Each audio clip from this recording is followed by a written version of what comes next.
long, big head. Man, what's up with it, y'all? What's up with it, Kylo Sanchez? What it do, man? I came up and I came in to show out. Nah, nah, I just came to chop it up a little bit. Got a couple of things on my mind that I just wanted to share. Just tapping into things. Wait, let me see. I forgot what this thing was called. I'm trying to talk about what's up with it, Shiva. What's up with it? Yeah, let's see. It was something I came to kind of explore. I think the mind of God.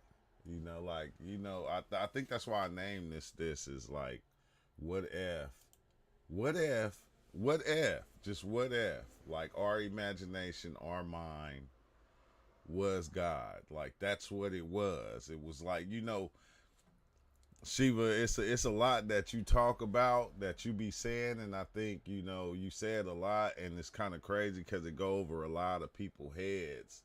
When we talk about Brahma or we talk about Shiva or these different things, and it's showing that everything is this one thing, and I think a lot of people kind of miss that. So I came up with a couple of things to kind of explain it more in depth. Dealing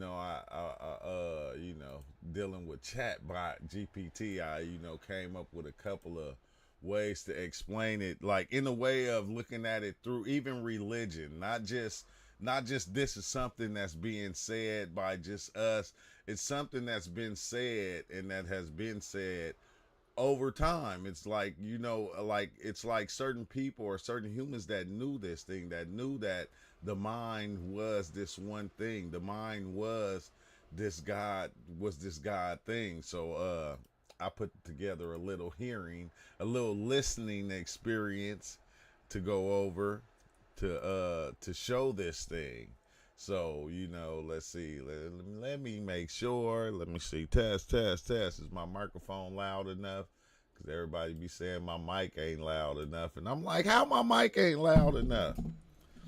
This thing is pretty loud to me. It's every time I go on, it be lit. It be loud. It be loud. Every time I tap in, it be loud. So what I'm gonna do is I'm gonna play this first clip that I came up with. It's not my voice. It's the AI voice, but all in all, it's tying the oneness into like not just like I said, us saying it, but different religious texts that then said it over time, that then explained it and said this thing, because it's so easy to come in and build and run with all the ideas about life, because it's so easy for us as humans to create other realities or other understandings of life. Sometimes subtitle energies can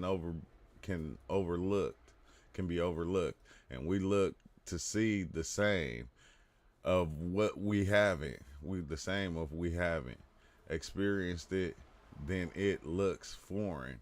Yeah, it's like if you haven't, that's the thing. But a lot of us still, though, don't you think a lot of us a lot of us experience it, but it's almost like you said also, like you'll experience it and then you'll just go back to chopping wood, carry water, because it doesn't matter if you know it. If you know it is showing you, it's not gonna stop anything. It's not gonna stop life from being life. Like you still gotta keep life in. So you still kind of go back to living life in the way that you was living life. So just learning it's just gonna show you something. It's gonna show you life. And you feel me? And it's like kind of crazy, bro, to just see the connections of it, the ways that I've been seeing it lately. And I say, dang, I said, even though we can experience it and we see it, it's still, man, you still kind of go back to chopping wood and carrying water, because that's what it's about. That's what it is. So it's like, dang, wait, hold on, let me turn this off. This thing is zooming in and out all out of context. So let me just turn the auto framing off. Yeah, it's gonna make me small. Okay, bam. Let's turn that off. But then let's get into this first one. This first one right here, and then you'll see what I'm talking about. So let me just play it. The idea that the mind is God, or that the mind shares a deep connection with the divine, appears in several religious and spiritual traditions. This concept can be explored through religious texts, where the mind is seen as either a manifestation of the divine or a vehicle through which one can access the divine. And that's what's crazy, because I always thought about that also, is like, how do we even got access to the creator, or the God being, or the God entity? How do we even have access to it and be able to actually dive in and go and meet the character, or meet what the archetype, or whatever we want to call it, or meet God? It's like, how is that even a possibility? That mean that thing has to exist within us, or we have to be a part of it for us to be able to even come in contact with it.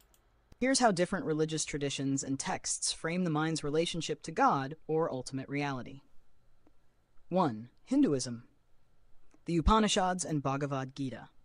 In Hindu philosophy, the mind is often linked to Atman, the individual soul, and Brahman, the ultimate reality. And that's what you be talking about a lot, Atman and Brahman. And I ain't gonna lie, bro. I ain't gonna lie, Shiva. I think it go over a lot of people's heads. I think it kind of do. Which are ultimately one. The mind, when purified, can perceive this oneness and realize that it is not separate from God. Mundaka Upanishad 3.9. The Atman is not separate from the mind, rather it is the inner self within the mind, beyond the senses. This teaches that the mind, when transcended, reveals the Atman, which is none other than Brahman. It suggests that the mind is a bridge to God, and when fully realized, is God. Yeah, the Brahman, which is, isn't Brahman like everything? Let's see, yes, each moment, each step is a choice in our life. You don't have to choose my steps, yet we share our journeys. But Brahman, once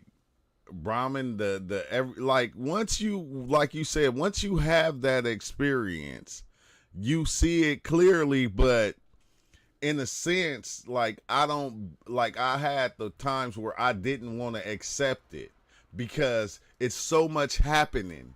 It's so many things happening, and you don't want to, you can't really grasp that all these things are being created or generated by this one thing. It's like, no, it's like, it seems impossible, because you go, okay, if it's controlling, why is it doing that? Why is it letting that thing do that? Why is it letting that thing do that? And it's like, this is what it does. It say, I think that we are all God, and our individualism is an illusion. There is only one mind, the universal mind. I am you, you are me. Exactly. Eagle King, that's exactly how I feel. I feel the same way. Like, we're all sharing this one thing, but it exists within all of us, so we all are it. You don't have to do anything to be it. You don't have to go out and practice because you're already it. You're already it. You are already it. So there's really nothing you have to do to become it, because it don't matter what you're doing. Donald Trump, anybody, like, everybody is it and a part of it. So it's like, you don't have to practice it. You don't have to preach it. You don't have to, everything is already this thing. You feel me? So I think it's just us taking it upon ourselves, trying to change things and make things better for us, or for the individual, or for the world of people. But it's like, everybody is already it. That's the part that's kind of throws people off, because they go, like I said, oh man, Hitler, no, I'm not Hitler. But then you have these psychedelic experiences, and you're going in, and you'll be playing both sides. Like you see the way the energy is playing, is being everybody and everything at one time. You just see it, you feel it, you experience it, and then but when you come back, you start back creating that separation of everything. You feel me? But I more understood it as me and you are one, but the you that you created is different than the one that I created of you. Like the Shiva, the Shiva that Exile created is different than the way like Adam. He start Adam and all these different names. Like it's different than the one that I created of him. When I see him, I see something different than what he sees when he look at himself. Like I see some. That's just the way it is, and everybody around him has a different visual, interpretation of him inside their self. So it's like everybody we come in contact with, that's what it seems like we do. Like that's why I understand when it shows, okay, you created everything, meaning that you didn't make everything, but you created the way that you accepted that person and who you thought that person was, even if that's not them. This is what you accepted them to be. Like if you accepted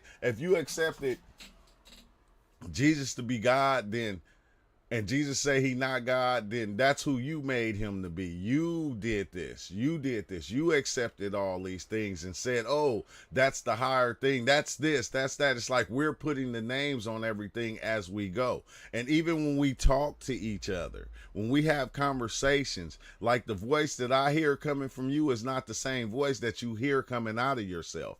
I'm going to change your voice to what I want your voice to sound like to me. If it's raspy, oh, that's a raspy voice. I'm going to make it into what I think it should be in order for me. And it's like, it's just wild to think about, bro. It's wild. Bhagavad Gita 1. 6.5. Lift yourself by yourself. Do not degrade yourself. Maybe. For the mind alone is the friend of the self, and the mind alone is the enemy of the self. This verse and that's a cold thing, right? Because the mind is being your friend and it's being your enemy at the same time. Because the mind will have you do some things sometimes that'll get the body in trouble. It just does that. It plays both sides of the fence. underscores the power of the mind in either realizing or obscuring God. When disciplined, the mind reflects divinity. When uncontrolled, it leads to confusion. 2. Buddhism, Dhammapada, and Mahayana thought. And in Buddhism, particularly in and Mahayana... this is wild because, like, a lot of times, like, what made me even go look into Buddhism, what made me go look up the Atman and all this stuff, Exile thing, I can say thanks to you, because a lot of experiences I was having when it was showing me these things, you was telling me, go look at this. And when I looked at it, it was like damn near exactly what I was experiencing. Everything being this one thing. But it's like so hard to step outside of it. It's like that's one of the hardest things, is to actually step outside of it, of your train way of thinking, and being able to see the underlying belief system, the underlying action of everything that's going on. But yeah, all schools, the mind's nature is often equated with Buddha nature, the inherent potential for enlightenment, which is sometimes described as a pure divine state. While Buddhism does not posit a creator God, the mind itself is seen as possessing qualities of ultimate reality. Dhammapada, verse 1. Have you ever looked at that Dhammapada, Shiva? Yes, it's complex, but it doesn't have to be complicated necessarily. No, we make it complicated. I think that's one of the things that we good at. We good at making things more complicated than what they are. Because it's like, that's what we even say about learning. Like, we say, oh, like putting in hard work. If you ain't put in the hard work, then it's not gonna pay off. It gotta be hard. And it's like, no, it really doesn't. It really doesn't. Well, that's something that we came up with and we accepted it. And now if it's hard work, you feel like you're doing something. All that we are is the result of what we have thought. It is founded on our thoughts. It is made up of our thoughts. Yeah. This teaching shows the mind's immense power to shape reality. One more Almost in a time. God-posit a creator God, the mind One more itself is time. seen as possessing qualities of ultimate reality. Dhammapada, verse 1. All that we are is the result of what we have thought. It is founded on our thoughts. That's one thing that sticks with me clearly. It's like knowing that my mind made up all that I think I am. My mind came up with this thing. It was like nothing else out there that did it. Everything that I experienced in life or went through or I felt like, it made me this thing that I am to right here. Oh, this is something that I came up with, like, you know, talking about like a lot of the religious texts actually explaining or saying that all is one. And, you know, the mind is like basically God. You feel me? The mind is God. Dhammapada is the Buddhist scriptures, right? I've read the Four Noble Truths and I am going back through it. Okay, yeah, I'm gonna dive into that later today, because I haven't read the Dhammapada yet. But I was seeing that I was seeing this thing on Young Pharaoh, and like they were basically they were saying that like he lost his mind and all this, you know, he's going crazy. And you know what they said though, Exile? They basically said this lady that I forgot her name, but she came through and she taught him how the chants and how to meditate. They said basically, you know, was saying it was like witchcraft, you know, oh, the mushrooms. And I'm going, one thing about reading about spirits is totally different than diving in and actually coming in contact with these spirits. If you can read about it all day and feel like you understand it, but if you go dive in and you actually come in contact, it's going to be a whole different experience. And some people are going to lose their minds because you're reading it and you're accepting it, but it's not the same as experiencing it and seeing these spirits when you go in on psychedelics. It's not the same. Some people will lose themselves and get lost in it because they don't have the real understanding of it. They don't know how to balance it out. And that's what I like about a lot of people here, is the fact that we can dive in and we can see all these things, and it's not going to mess up the balance of what we're doing in life. It's not going to throw us off and kind of drive us crazy, because a lot of people, they do lose their minds when it comes to diving in with the psychedelics. Some people can lose it, especially if you're sitting back and you only reading about it and you haven't had the experience of going into the so-called spirit world. You will lose yourself like a supernatural or witchcraft can put the experience outside. Exactly. And once you do that, though, that's what makes it kind of scary, because now the so-called demons that you're putting outside of yourself, they will begin to attack you the way that you say they're attacking you. That's what will happen once you accept it. You feel me? I think one thing that always got me, because I take from every, you know, religious text that I ever read, and, you know, I always went back on like King David when he had the ring and he was able to control the demons. And then even watching what's his name, the one magician that was able to control all the demons and he had all the arms. You feel like you be able to control these things once you understand that they're all are a part of you. And like, we don't look at it like that. We look at it as being something outside of us that can come in and attack us, when all these things are already within us. They're within everybody. So they can take charge, and those things can play a part in everything, but it's like something that we do have control over. It is made up of our thoughts. This teaching shows the mind's immense power to shape reality, almost in a godlike manner. The purified mind is free from delusion and reflects the awakened nature, akin to divinity. Mahayana Sutras, Lankavatara Sutra. Mahayana Sutra. The mind is the Buddha, and the Buddha is the mind. There is no other Buddha than the mind itself. In this teaching, the mind's pure state is identical to the nature of the Buddha, a state often equated with divine awareness or ultimate reality. I don't remember that part. Like the mind is Buddha. I was just watching Journey to the West, and you know, the one little Buddhist monk guy, you feel me, and he used the Buddhist palm. But I always thought about that too. Is like any person that is out there can, like, it don't matter what religious background you have, you can call on the Godhead at the time when you want to. It's like almost like you have the control. Like when you in that bad situation and you go, oh, you know, you pray about it, or you feel me, you do chants, and you can call on this thing whenever you get ready. It's like this thing is always active within us, but we only use it at the times where we feel like we need to. But that's what we feel like. But the thing is always going, it's always being used, it's always doing what it's doing. It's not, it don't ever stop. It's like that mind thing. The mind, like we said, the mind don't get no sleep. It doesn't. All of us have a Buddha nature. Buddha translates above the intellect, to above the intellect. Exactly. We all have it. 3. Christianity, the Bible, and mysticism. Oh, dang.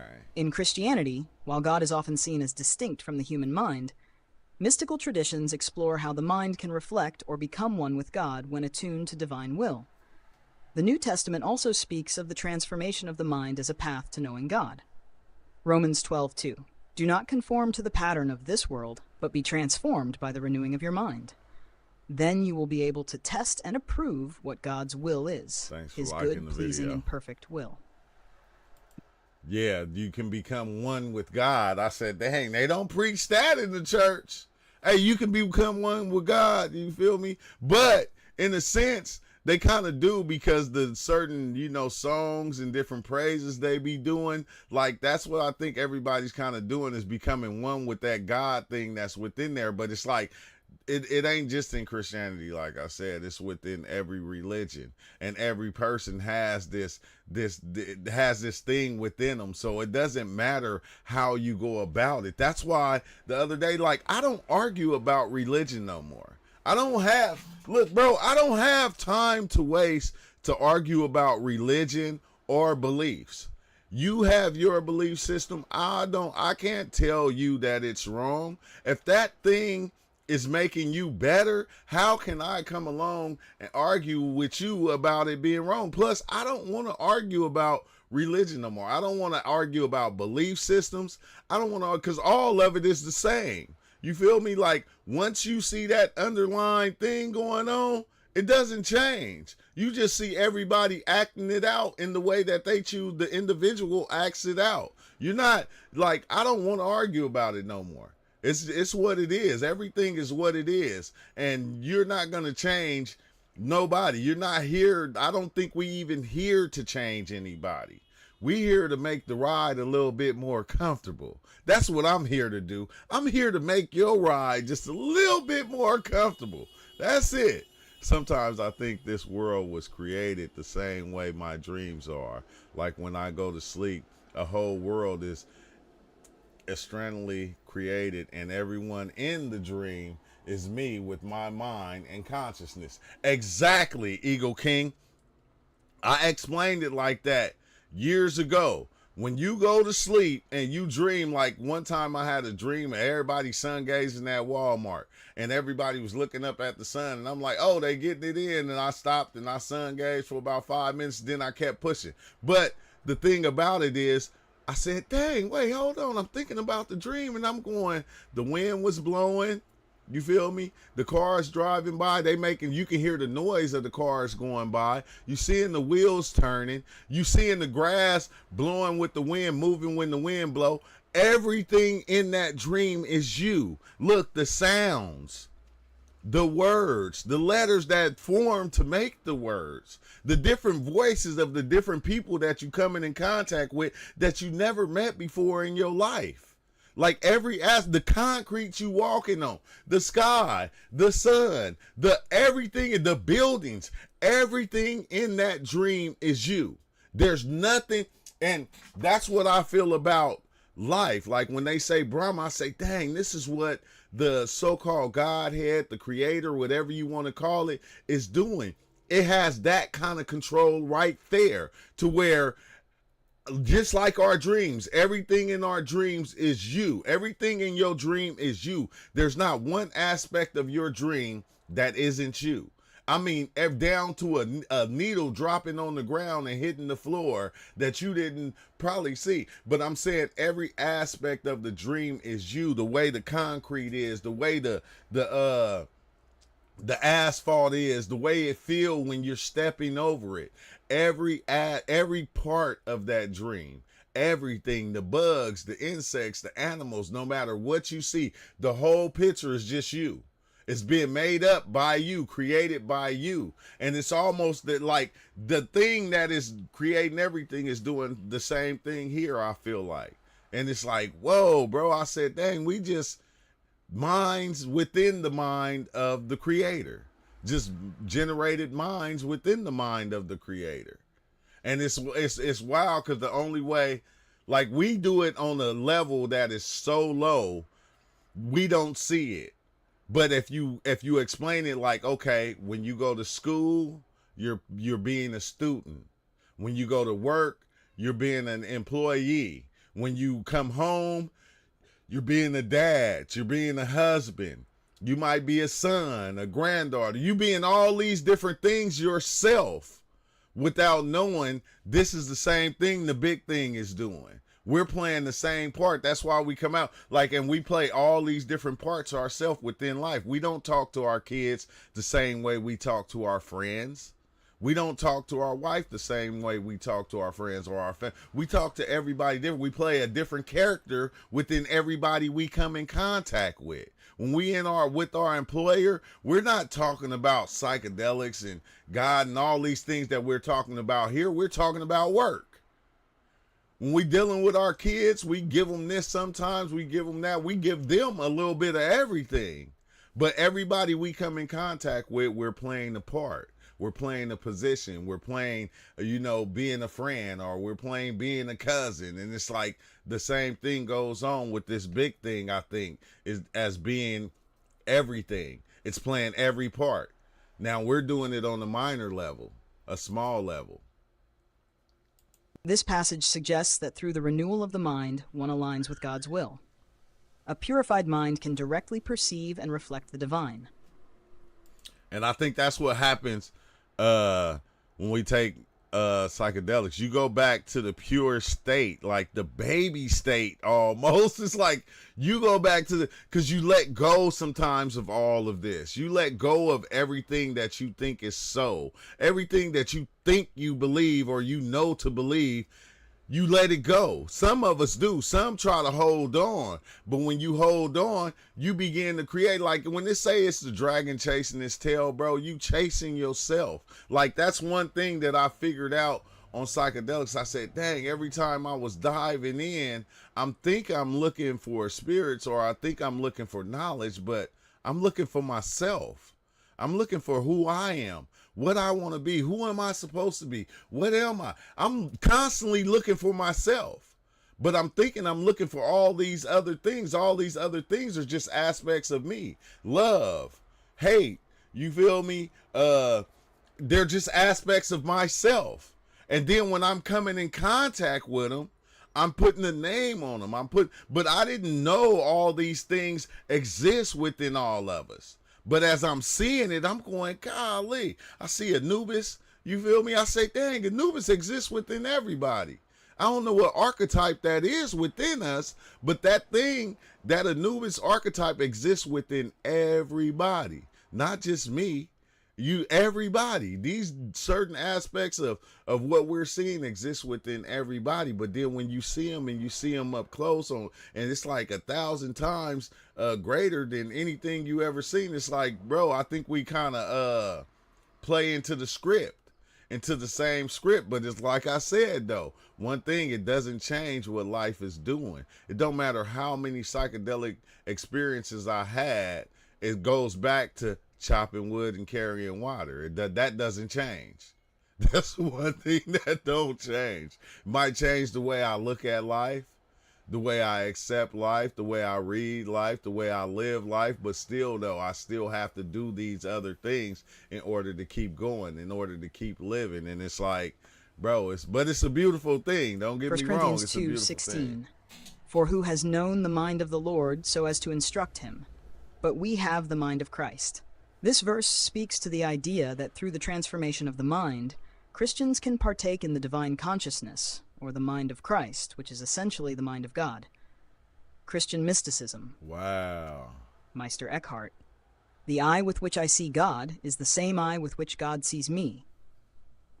Christian mysticism. And that's what I always thought. Like, okay, he said, the same eye which I see God is the same eye which God sees me. So that means you are God without even, like you are, that's what you are. That's what everybody is. Everybody is that thing. Not limited to nobody. Everything and everybody is that thing, bro. And it's like, dang, I think it's one of the things that's harder to accept because like Exile said, we put these things on the outside of us. And once you put them on the outside of you, you feel like you don't have control over that thing. But yet you're still controlled. Like, have you ever wondered, like, okay, like when you go and you read the Bible and like, when some of the ones in the Bible, they have talks with God and then God say, oh, I'm going to do this. And they say, well, if you destroy that town, what if it's 2 good people in it? Like, how come they can so easily change what God said he was intending to do? And people always go, well, he seen the good in them and he was them. He was them. That's what he was. So that's why it was so easy to change his mind and go, oh, well, we shouldn't do that. We should at least try to find all the good people before we just destroy it. Or you should at least let us get up out of there. Or you feel me? It's like, how did they even have control of God when they were talking to God? And it's still, people do that right today. I noticed that, because we ask God, when I see the things that people ask God for help for, it'd be like normal things. Like, God, I pray you get me through this day. You feel me? God, I pray that you help me get a better job. God, I pray that you help me get more money. And it's like, dang, bro, it's like, dang, you just talking to yourself. Like, in the end, you're just talking to yourself. That's why, in the end, who gets up and does the work? The person does. God don't come down and go and do the work for you. You do the work. You have to, you go and you make it happen yourself. You can give the power to whoever you want though. But I'm just saying, in the end, you're still doing the work. You're not just gonna pray and then you're not gonna do nothing and everything just gonna happen. No, you go and you go and put in the application. You go and you talk to people about this job. You go and you put in the work, bro. That's just what you do. Such as Meister Eckhart often taught that the mind, when fully attuned to God, is indistinguishable from God's mind. The divine and human consciousness merge in unity. I'm just Islam, let this play through. Sufism and the Quran. Sufism. In Sufism, the mystical branch of Islam, the mind and heart are seen as paths to divine realization. The purified mind reflects Tawheed, the oneness of God, and the state of inner unity reveals the presence of God within. Quran 50:16, and we have already created man and know what his soul whispers to him, and we are closer to him than his jugular vein. This verse reflects the intimate connection between God and the inner thoughts or consciousness of a person. It suggests that God is not separate, but inherently present in one's mind and being. Rumi. Yeah, always present. Like, that's one thing that I think I never could understand is how a person to say, God knows everything that you do, or he know it before you're going to do it. He knew you when you was in the womb. Okay, God know all these different things, but it's like when you go and you make a mistake, it's like, well, God let you make that mistake because he wanted you to learn from it. And it's like, dang, bro, you like everything that everybody's saying, it sound like it like they are the God that's speaking.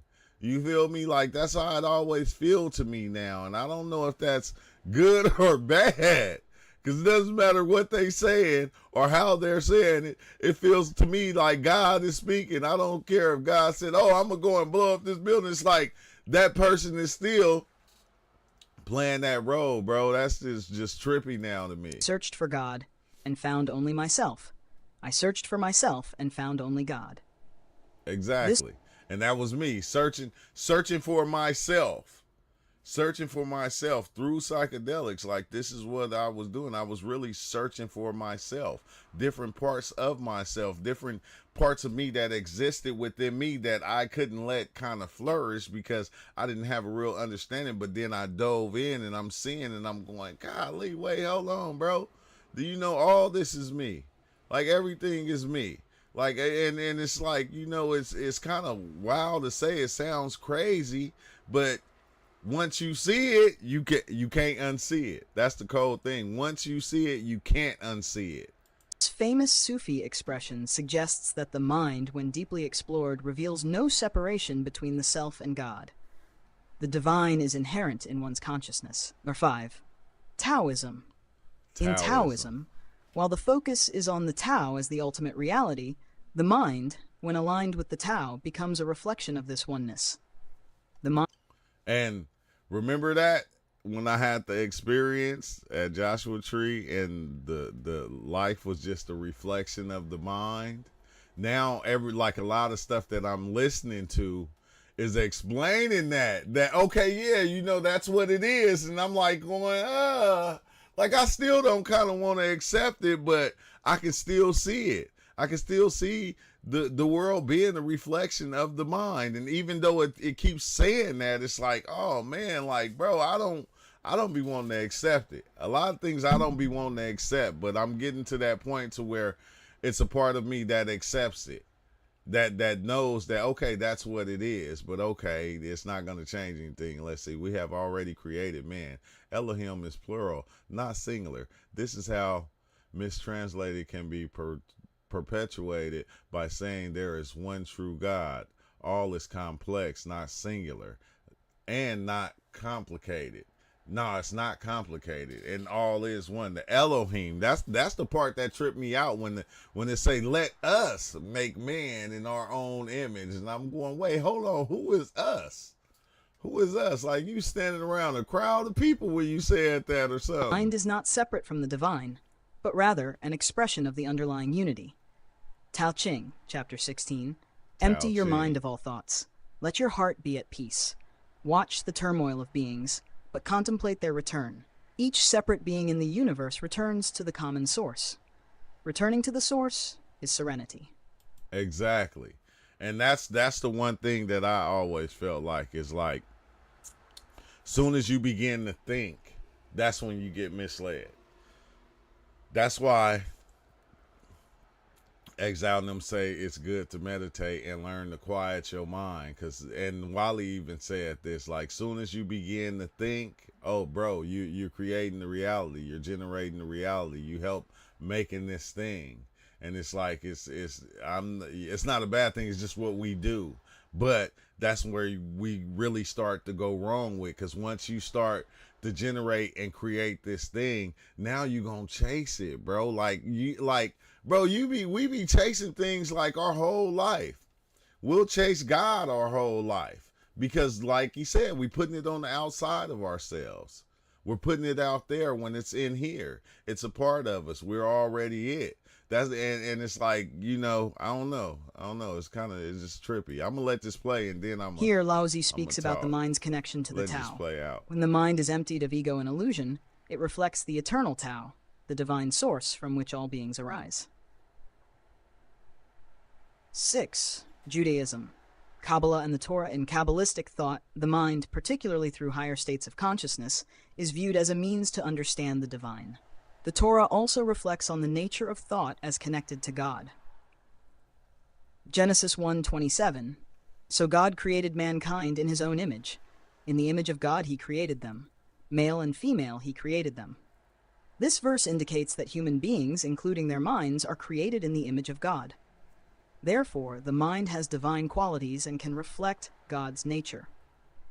Kabbalah, the mind of a human being is a reflection of the divine mind, and when purified, it can apprehend the infinite. In Kabbalistic mysticism, the mind has the potential to reach divine insight and reflect God's infinite nature. The mind, when aligned with divine wisdom, becomes one with God. Summary. Across these religious traditions, the mind is often seen as a reflection or a vessel for the divine. In Hinduism and Buddhism, the mind, when purified, is not separate from the ultimate reality.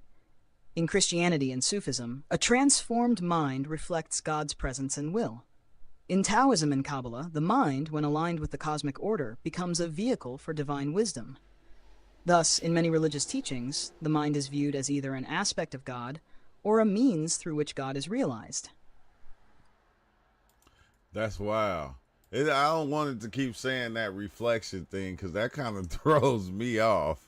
That throws me off because that, you know, just being able to see it and see the world as a reflection of the mind was just like baffling. And the way that it showed me, because, you know, I didn't want to accept it. It was like something I didn't want to accept. And it's like going, yeah, this is what it is. Like me seeing Rob and the master creator as just basically myself looking in the mirror type stuff. It was just like the wildest thing. And it was like, yeah, you know, you've been doing this for the longest. And it's like, wait, how? Like, how, bro?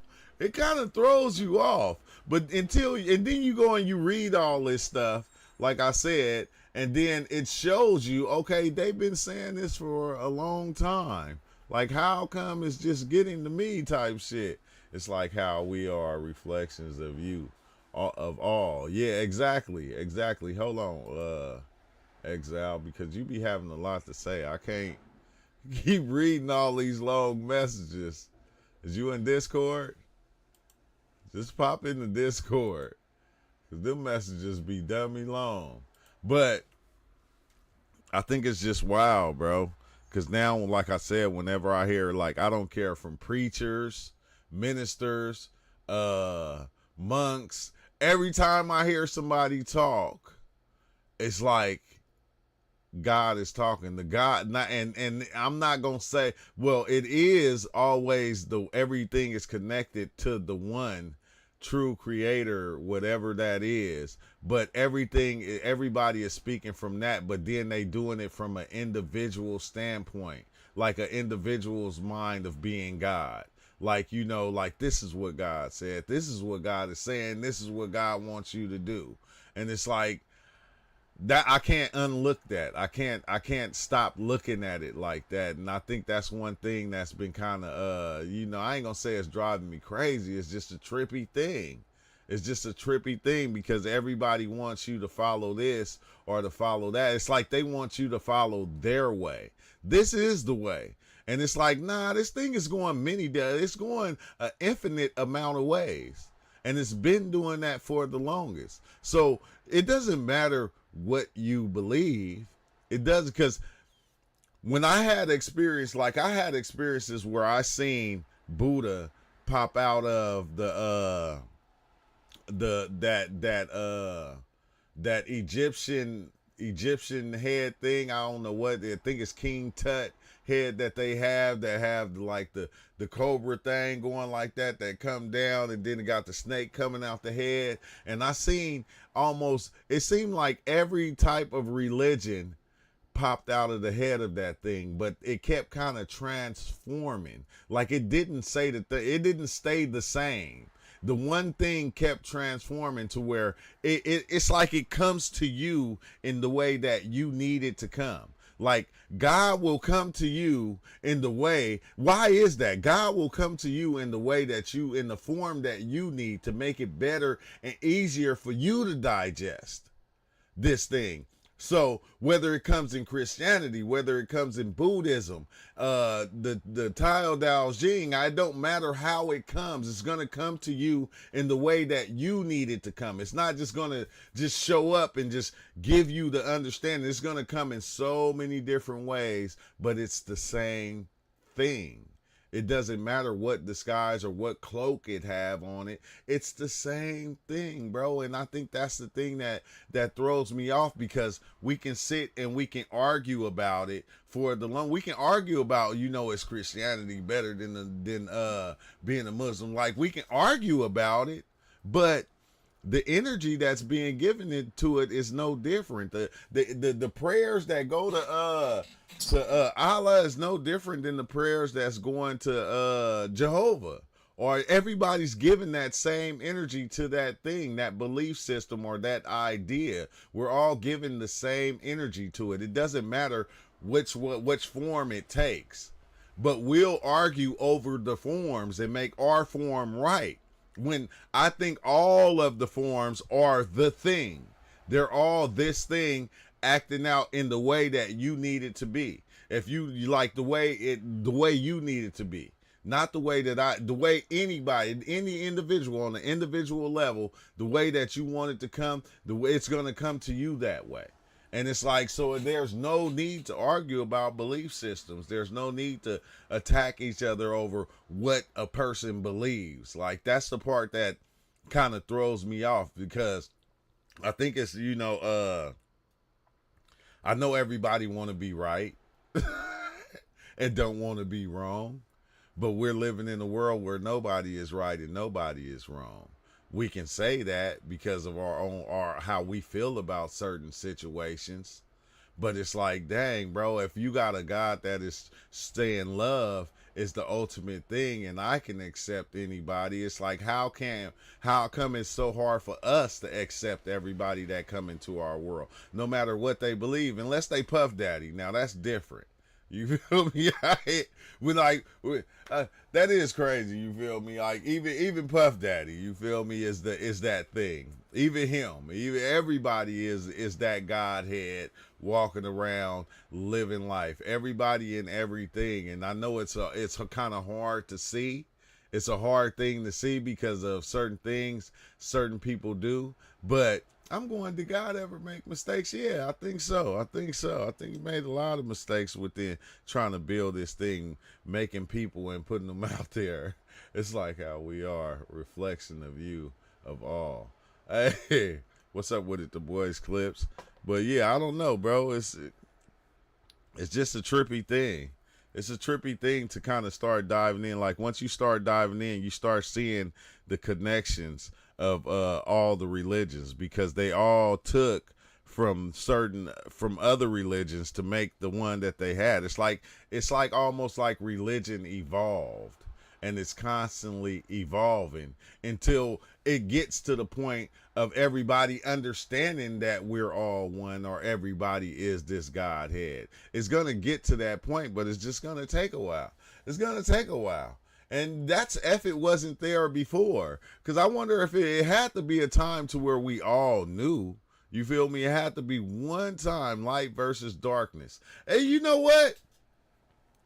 I was tripping off that Atlantean light, the light versus darkness, right? And why every time when you go look at the dark, okay, like the Transformers, like I was saying, me watching the new Transformers movie and seeing that Megatron, I'm thinking he just evil and he like the dark side or something, and then coming to find out he wasn't never evil. He wasn't even trying to do nothing evil. He was just, he came up with his own understanding of how it was supposed to be, and it was supposed to be, we were supposed to look out for our own kind and build a world and, make our world back right from how they did it. And even with the Jedi and the dark side, like, it's supposed to be this way. No, it's supposed to be this way. And now one side is evil and one side is not. But each side think the other side is evil. But they both fighting for a cause that they believe in. You feel me? What's your favorite mushroom strand and why? I think, the albino penis envies. The apes. I think the apes is my favorite because they were so, and then I don't want to say that because when I had them lovely teachers, they just had they was just, oh my God, bro. They had these yellow and red, like slug looking creatures that I used to see every time I take them. So I don't know. I don't think I have a favorite strand. But the apes, I think I like the apes because they were so strong. But I don't think I have a favorite strand because every strand I took was just, it was beautiful. It didn't matter what, I had a beautiful experience. Like, each strand had like its own entities within it that existed. That was just trippy, like creatures that you wouldn't even know to be like some living entities or something. Like, you know, like the lovely teachers, they had these like I said, they had these slug creatures that I used to see once the experience started. Then the apes had like these mantis, these praying mantis, like robotic like looking things when I started those. And then other ones had, you know, other ones on Henderson. He say tell some trips on the album. Oh, on the apes. Oh dang, bro. Wow. I wouldn't even matter of fact, I wouldn't even be able to remember. I would have to get jolted. I would have to kind of get jolted and hold on, let me go see. Let me go and see it, because if I see part of one of my experiences, then I'll be able to talk about it, because it'll bring it back up. Let's see.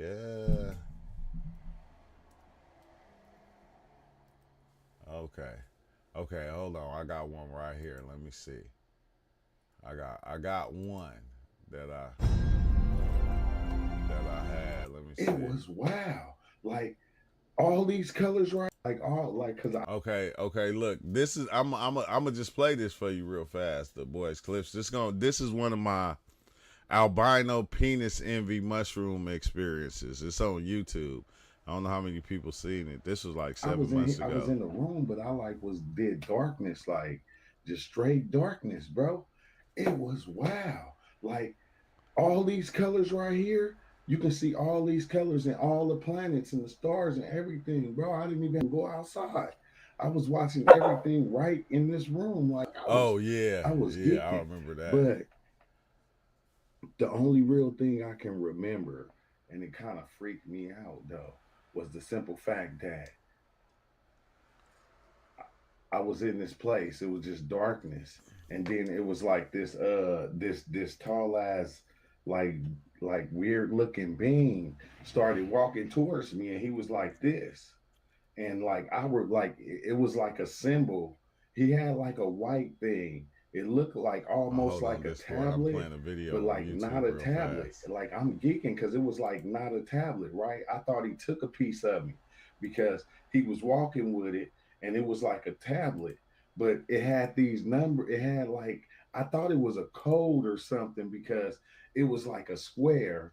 It was like a square, and then it went to the left and made a one, but it was like a one and a zero, like connected. It was like a one and a zero connected. Like picture this the one right here, because I can't make all the sides, you know. So Oh picture this the yeah, one right here, this was and then like wow. bam, the zero was right there, but they If was you were in connected at the space, top, not on the bottom. They was feel connected. It like looked like this. bliss. It went like this, like, and they was connected on the top, the one and the zero, but not on the bottom. So I'm Yeah, it like, was I'm like a geeking, right? one I'm and like, a no, this is zero, and it mushrooms. was like I just this took the mushroom, with a like I line took on two top, and he grams was of the holding it. The penis entity envy. was holding I it and mean, went, of the albino penis envies. But okay, I'm geeking, right? Because he walking towards me with the thing like this, dim, or it was like these beings. They was like white, like almost, but they looked it weird, bro. You can't even like really explain what these motherfuckers be looking like because you never seen this type of shit before. But they walking towards me like this, and when they get to me, when he get to me, bro, it was nigga that shit created a force field. It nigga it locked me in a room. It locked me in the room. What's up with it, Velvet Wind? Thanks for signing up to be a member. But it locked me in the room, bro. A clear room. It was freaky. I don't know how long I was there, but it locked me in the room, and like the like where he had the little white thing at the little fucking thing that went like that. It damn near looked like a damn like a tablet, but not like a new age tablet, but it was like white around it. I could see the white around it, and I could see the screen because I could see the damn number on the screen, and I'm tripping off the number because I'm like going as he walking towards me with it, right? And I'm just like freaking out because I'm like going, what is he about to do? What is he about to do?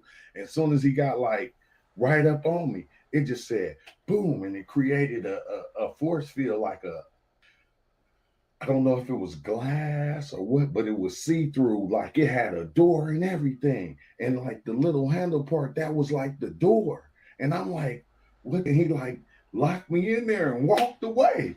And I'm just looking out of it like, what? Like, I think they kept a piece of me. That's what it kind of felt like. Oh, I hope okay, my yeah, internet ain't yeah, tripping. I see it's like yeah. I glitching all remember right that. here. I'm It's like sorry, y'all. I don't know. they kept My a internet little. kind of look glitchy right here. Hey, they kept a little part of me. I remember that. But nah, you say how real do they look, man? What you mean? How real do they look, bro? It look as real as this.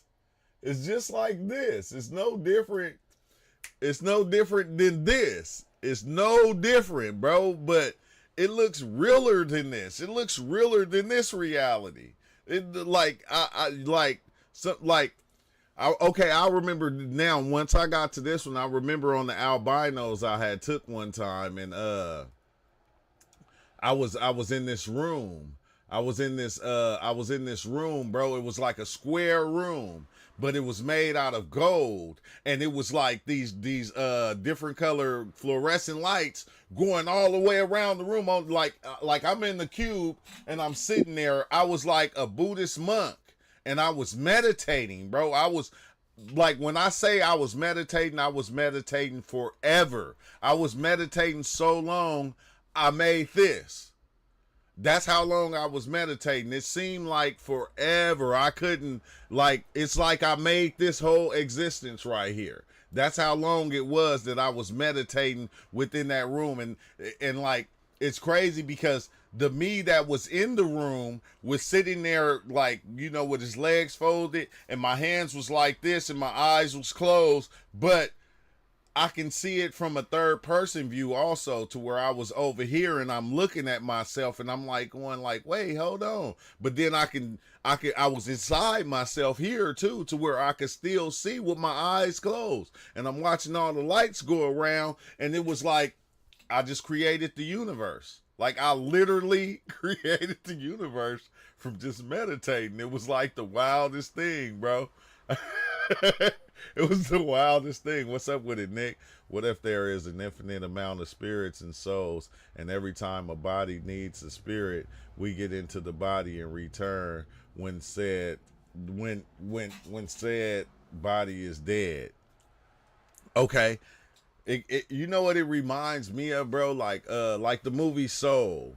You feel me? And they had all the, you know, the people in the afterlife going up, and then it had this giant light. And when they went back, they turned back into the light. They went back. The oneness was the light, basically. And as they went back, they went from the body. They turned into little beams of light, and they went back into the light. It's like, that's what I feel like. I feel like, you know, everybody is that little beam that once we're done, like, you go back to the source of all that is one thing. You go back into that. So you are already that. That thing is just letting out little specks of itself that's playing out here. It's little specks of it playing out. But when it's done, it goes back to the oneness. It goes back to remembering all and knowing all and understanding all. It goes right back to that. It, like, in here, we can't remember it. We take psychedelics and then we can remember. We dive in, we can remember. You feel me? Near death experience, we can remember, because we're tapped into that thing. But while we here, we not seeing it because we're busy playing this role of this person. But what's up with it, Exile? What's up with it, wow, man? What up? Hey, it's crazy because, like I was saying, Exile, I think that's the dope thing about, you know, having, like, y'all hear, like, a lot of this stuff that I'm talking about, y'all said it so many times, right? I hate to say it. Like, you, Wow Man, said it. Like, y'all said it, like, and you had me looking these things up way back when. But I guess you know, and I'm glad I did. I'm glad I did because I got a better understanding now. But when you had me doing it back then, I didn't get it. I didn't want to say I didn't get it.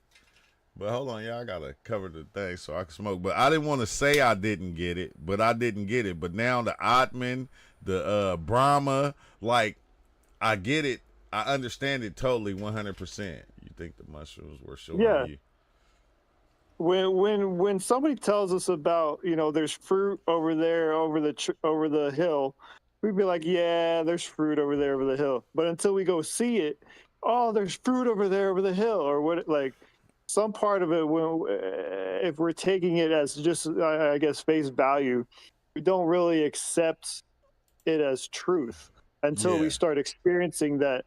Oh, truth is everywhere.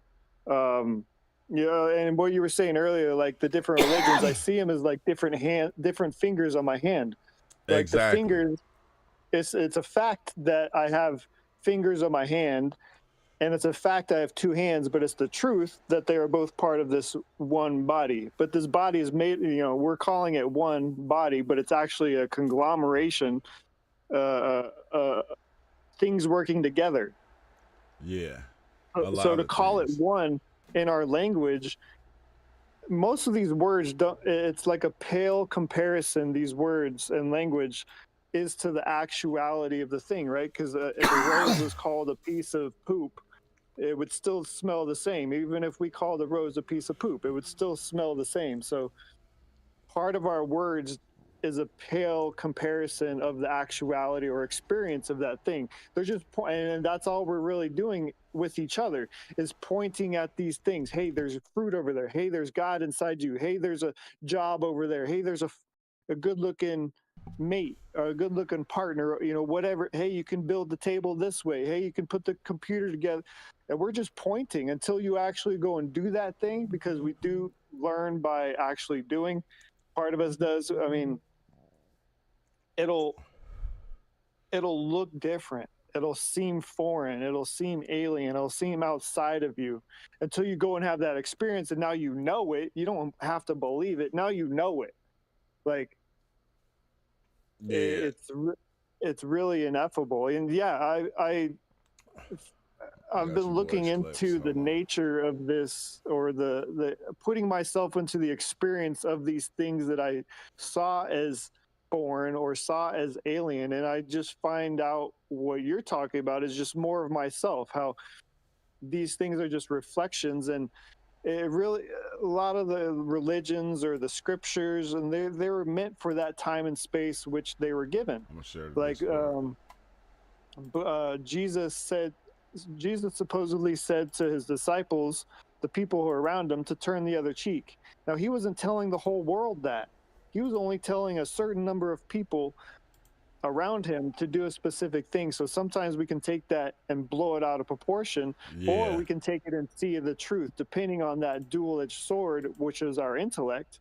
If we're able to use that intellect in a way that does not harm us or does not harm others, we're going to come to that truth a little bit more rapidly than using it to stab myself in the eye. Now, I'm going to get to the same place eventually, but there is an also easier way. That's why we're talk about meditation, talk about the breathing practices, whatever it is. If you put yourself totally into that situation, you're going to find out what it's about.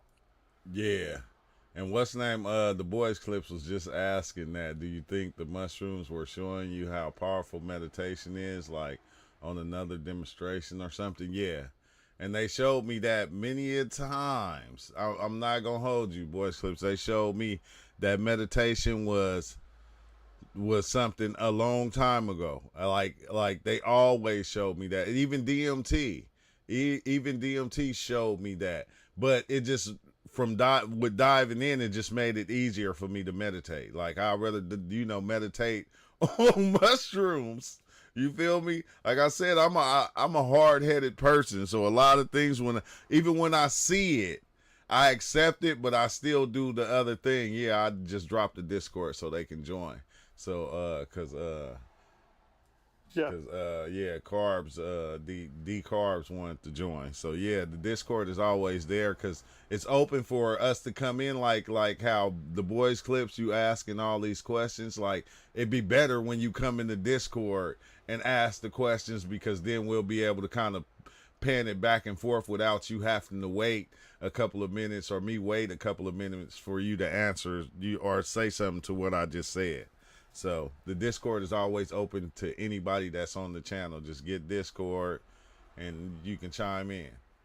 But And I can definitely relate to wanting to meditate only on mushrooms or only in that psychedelic space because things get amplified or magnified. So your focuses, your attention can be hyper accentuated, can be only that thing instead of focusing on the bills or the food or the temperature or all these other things that are factors from our senses. We can sit down and then now hyper accentuate that focus. yeah, but still though, cause I probably meditate like twice a week. And the times that I do it, it be greatly needed. But when I just do it off the mushrooms, I don't know. It seemed like I'm sitting there forever. Like even like the time I did it on DMT, the times I did it, it just seemed like it was just forever, bro. But it showed the way, I like once my mind is calm and the chatter of my mind stops, bro. It's just a beautiful thing. It's like you reach this blissfulness that you can't even explain. Like you said, I can say it, but it's like once you got to get there to understand it. What's up with it, Christos? You got to get there to understand it, and then you reach that blissfulness to where it's like, dang, bro, everything seems calm and cool. But on the mushrooms, it just comes with visuals. On the DMT, it comes with visuals. Like I literally go somewhere else. Half time I don't know where them places be, but I literally leave here. And like this, like I think that's what trips me out about death and like about us being here and being the individual and the individual wanting to be remembered or wanting to be remembered in life, just period, in general, like wanting and it's like, bro, like you're remembered through the thing that is running it all. It already knows, it knows this aspect of you, it knows every aspect of everybody existed, so it's okay to leave and not be remembered. It's it's okay for that. It's okay if you just go now and don't nobody remember you tomorrow. That's cool. That ain't, like we're not living to be remembered the rest, forever. Like that part of you is going to always be a part of this thing. Cause that part of you, cause the part that you are is the parts that were made before us. Yeah, we're just taking from what's available. Exactly. And becoming those things. So it's like almost like the you that is you is not even you. Right. It's a shared thing. Well, I don't breathe my air. I breathe our air. I don't drink my water. I drink our water. Yeah. Well, let me turn the camera back on. Finish with my blunt toasts. But yeah, it's a shared thing. And we share it with the trees. We don't even just share it with the people. We share it with the trees. We share it with the animals. It's a shared thing, bro, which is kind of beautiful. If we weren't needed, we wouldn't exist. If we weren't worthy, if we weren't valued, if we weren't integral to the rest of this, whatever universe, God, environment, whatever words we want to put on it, we wouldn't be here. Yeah. There's something that we're gaining and also giving at the same time. It's this polaristic state. And I like how somebody said it earlier, without polarity, with one, there is no other, or in polarity, what did he say? Let me see if I can see it. Polarity without one, there is no other. So in the body, in the psychedelic experience, taking certain entheogens, we can experience not having an other. and without another, there is no experience. So it's this kind of dualistic, we there's two spins of matter that are going on. There's one spinning, wax on and wax off. He was saying it in the Karate Kid, and things are super subtle. Go ahead. Yeah. Also, though, but okay. You know how you said without one, without another, like there is no other. What about your dreams, though? What about them? Like what we create within our dreams. Like, I ain't even gonna say what we create, what the mind creates within our dreams. Like that dream is, every aspect of that dream is like you. Right, but you're experiencing the wind and feeling it go across your body, or you're driving in a car, or you're, fill in the blank. Yeah. You're still having an experience of something that you're moving against, that you're moving with, or you're moving for. And so, like in Hinduism, Shiva and Shakti, I realized one day that I was Shiva. Well, everything is Shiva in one aspect, but then I saw how Shakti is the reason. Whatever reason that you want to put on it, that's the reason. Yeah. So in my experience, we're all here learning and teaching. Now, whatever you're learning and teaching, I can't tell you what it is that you're learning and teaching. You're doing that based upon the value system that you've created or that you accept. And I like how you said that earlier, how when you accept it, that's that feminine side of you, the left side of us, it receives things, and in my perspective, the right side of us gives things.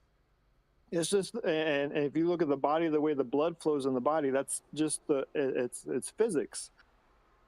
And then another thing, you can't, we don't see the things unless we're vibrating with them. The vibration comes first, right? And then we see it. So somebody tells me something about I am God.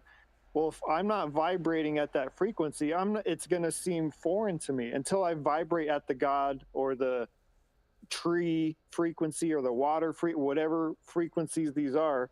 I can't actually perceive it because it seems outside of me. Yeah. But when I start accepting it, I can do these techniques. I can do a push-up. I can cut some carrots. I can play the guitar. Once I accept these frequencies as a part of me, then I'll start to see them everywhere. Like you get a car or something, you get a Kia, and now I see those Kias everywhere, or whatever it is. That's wild how the same way. Like, soon as they hit your mind, all you gotta do is get a piece of it, and then you're gonna start to see it everywhere you go. No matter where you at, you're gonna hear it. Like certain things being said, and it's gonna be like, oh shit, you feel me? Like, reality is trippy like that, though.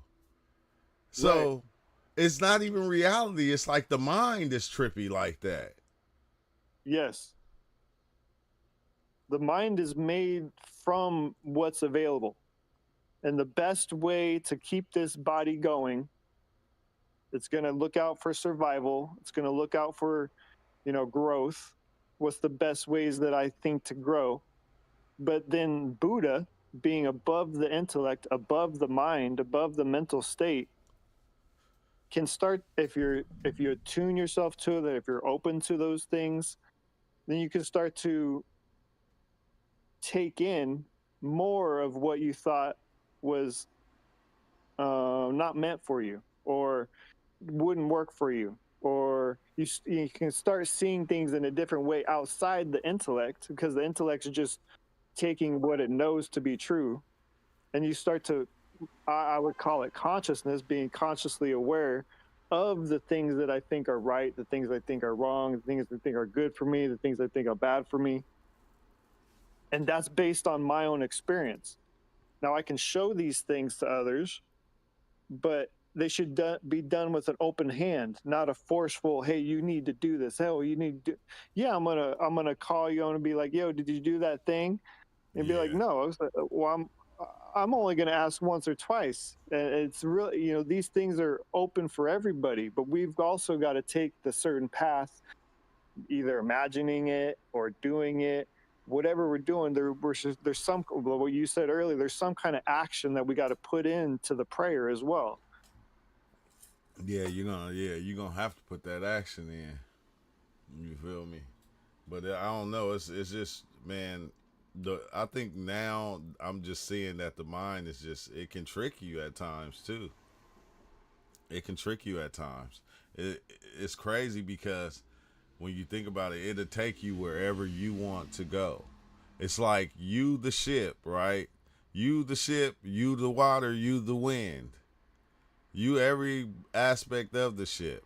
So whichever way you decide to turn them sails, it's going to go that way. And then it's going to show you, if you believe it or accept it, why it's right for you to go that way, because it's you showing yourself these things.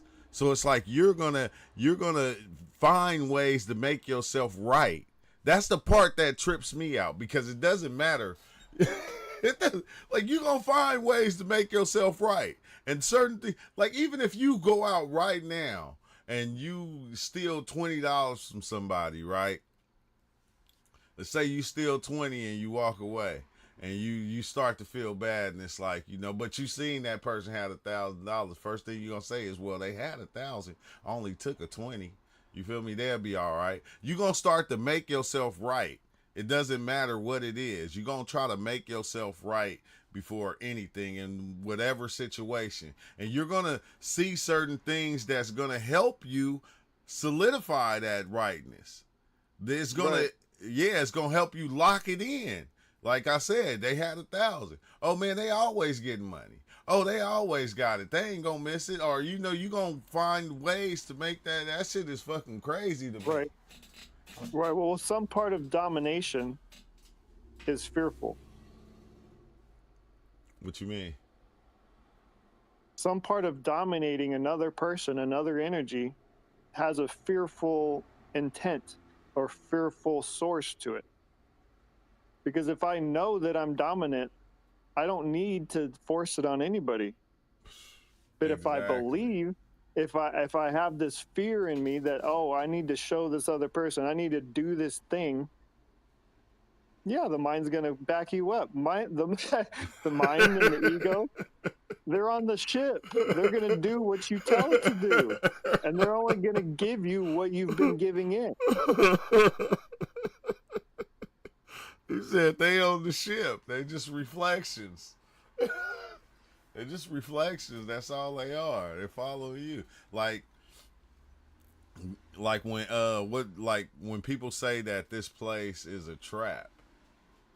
Like I can believe that too, though. I can believe like this is a trap. This is a place you can trap yourself in, but the way that it's made is for where you able to get yourself out without even knowing you getting out. Because the only trap is you trapping yourself within yourself. Whoa, that shit makes sense though. Like we literally trap ourselves within our mind. Within our ideas and our beliefs, we trap ourselves with, like, that be our box right there. But it has evolutionary equipped input sensory device organs. But the brain computer is arbitrary programmable to interpret reality, to protect the ego, or etc., or strive to seek realities, secret truths. What? I ain't putting my glasses. Yeah, he said the brain computer is arbitrarily programmable to interpret reality, to protect the ego, or etc., or to strive to seek realities and secret truths. Oh, secret truths. They're just together. Oh, it's all right. It's all right. Yeah, it's all based on what we're looking as a benefit to us. If we benefit to drink some water or eat some pizza, get a job, hit the dude in the face, that was right to happen perfectly. That's one of the aspects of creation, is that it is all happening perfectly. Now we put the good, the bad, the ugly on it, right? Yeah. But those are only our perspective. And then in a social context, we get into the ideas of, oh, let's have something consensually right. Let's have something where everybody agrees this is the right thing to do. Well, sometimes in those majorities, we leave out the minority. And so creation doesn't have these opinions on life. Creation is ongoing, and it's constantly giving everybody exactly what they're searching for in a way. The lower, we can call it the physical mind, might not exactly understand it, but our higher mind or our God self or the Buddha nature realizes that everything is a part of this. The Buddha nature. Christ-like. He said, yeah, secret truth. Another. He said And if secret it's truth given- sounded a bit corny, but I just ran with it. Well, occult, hidden. If you hold your hand up in front of your head, your palm towards your face, you can't see the back of your hand. If you turn your hand around, now I can see the back of my hand. Well, I can't see the palm of my hand. So some part of this has an occult or a hidden nature, secret nature. That's also built into this creation. But until we go there, right, then I will experience the truth of the matter instead of seeing it for how I expected to see it. And what is truth? Whatever Just you like want the it to Tao, be. the truth cannot really be told. The way can't be really shown. It has to be walked, has to be experienced. It said whatever we want it to be. That's truth. Whatever I don't you know. decide. Sometimes I think about it, like, is there like an ultimate truth? But then I feel like I always go back to it's really just whatever you want it to be, because like when you talk to certain people, like they are like convinced in what they believe, and like that is their truth. You know what I mean? Yeah. Yeah. But that like we be the same way though if you think about it though, Venom. No, right? no, yeah, no, that's everybody. That's Yeah, everybody. it's like you locked in. Yeah. You locked into your own truth. You don't want to like, I ain't trying to be no Christian. Right. What's up with it, Dave? Hey, you're right. Can you hear me? Yeah, we hear you. Yeah, you're right. Nice to meet you, man. Nice to I've been meet you watching too. your I'm channel glad. for a while. I'm glad you popped in finally. Yeah. I was trying to. I had to download the Discord, and then I had to make a little profile and then come in.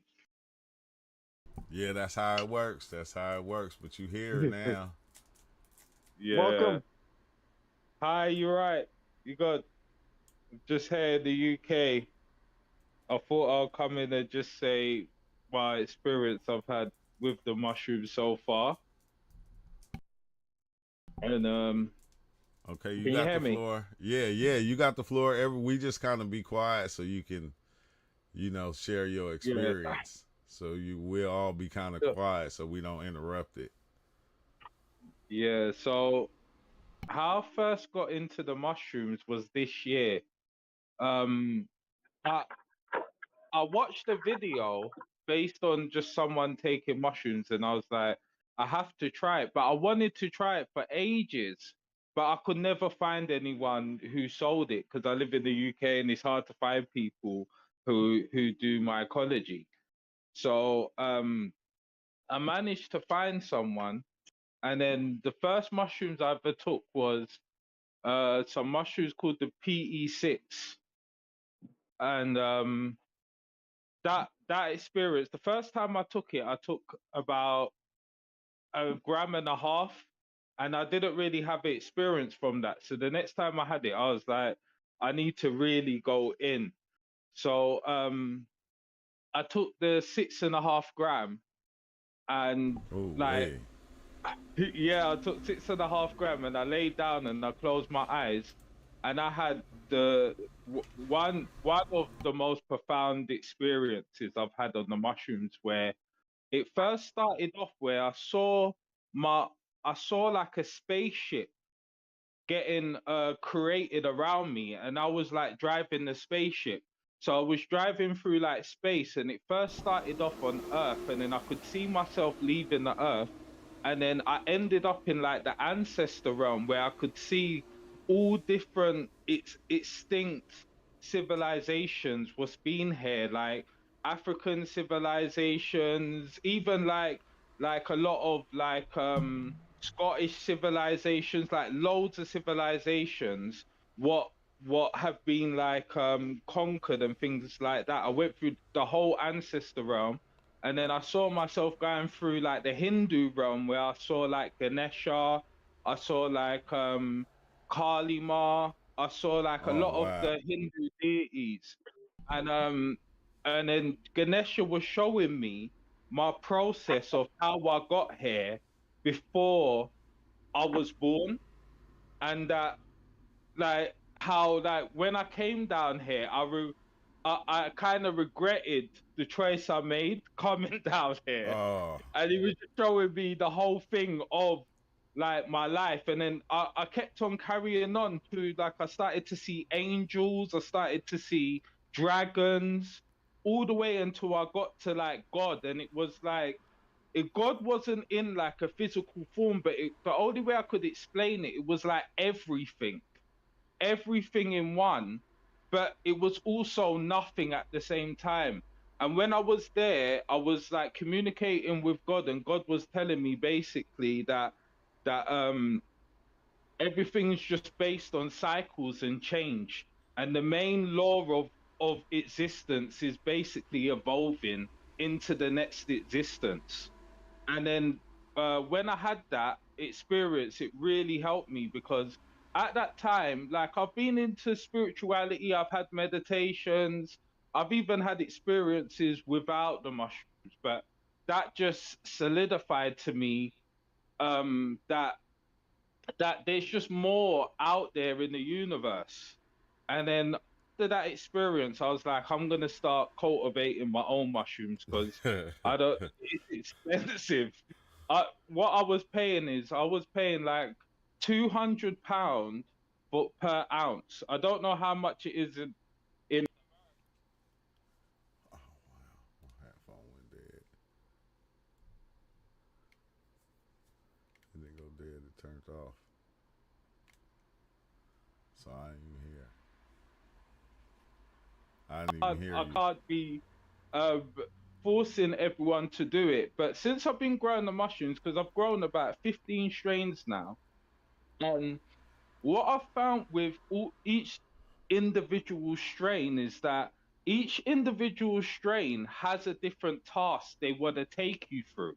So some of them are based on looking at different angles of your life, what you've gone through in this lifetime.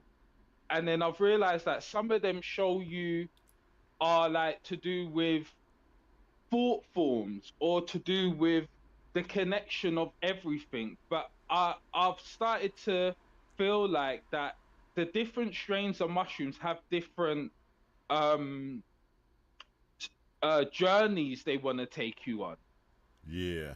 Do you understand what I mean? So like Yeah. when I was taking all the different mushrooms to see, like I was getting like the mindset of everything doesn't matter. Like everything doesn't matter. But I realized it was because I was taking too many different mushrooms. I needed to stick with like Pacific mushrooms, what I liked.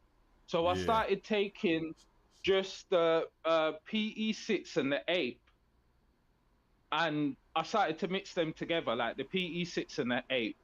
And I found that I was able to get a fuller mindset of a certain aspect. Does that make sense to you?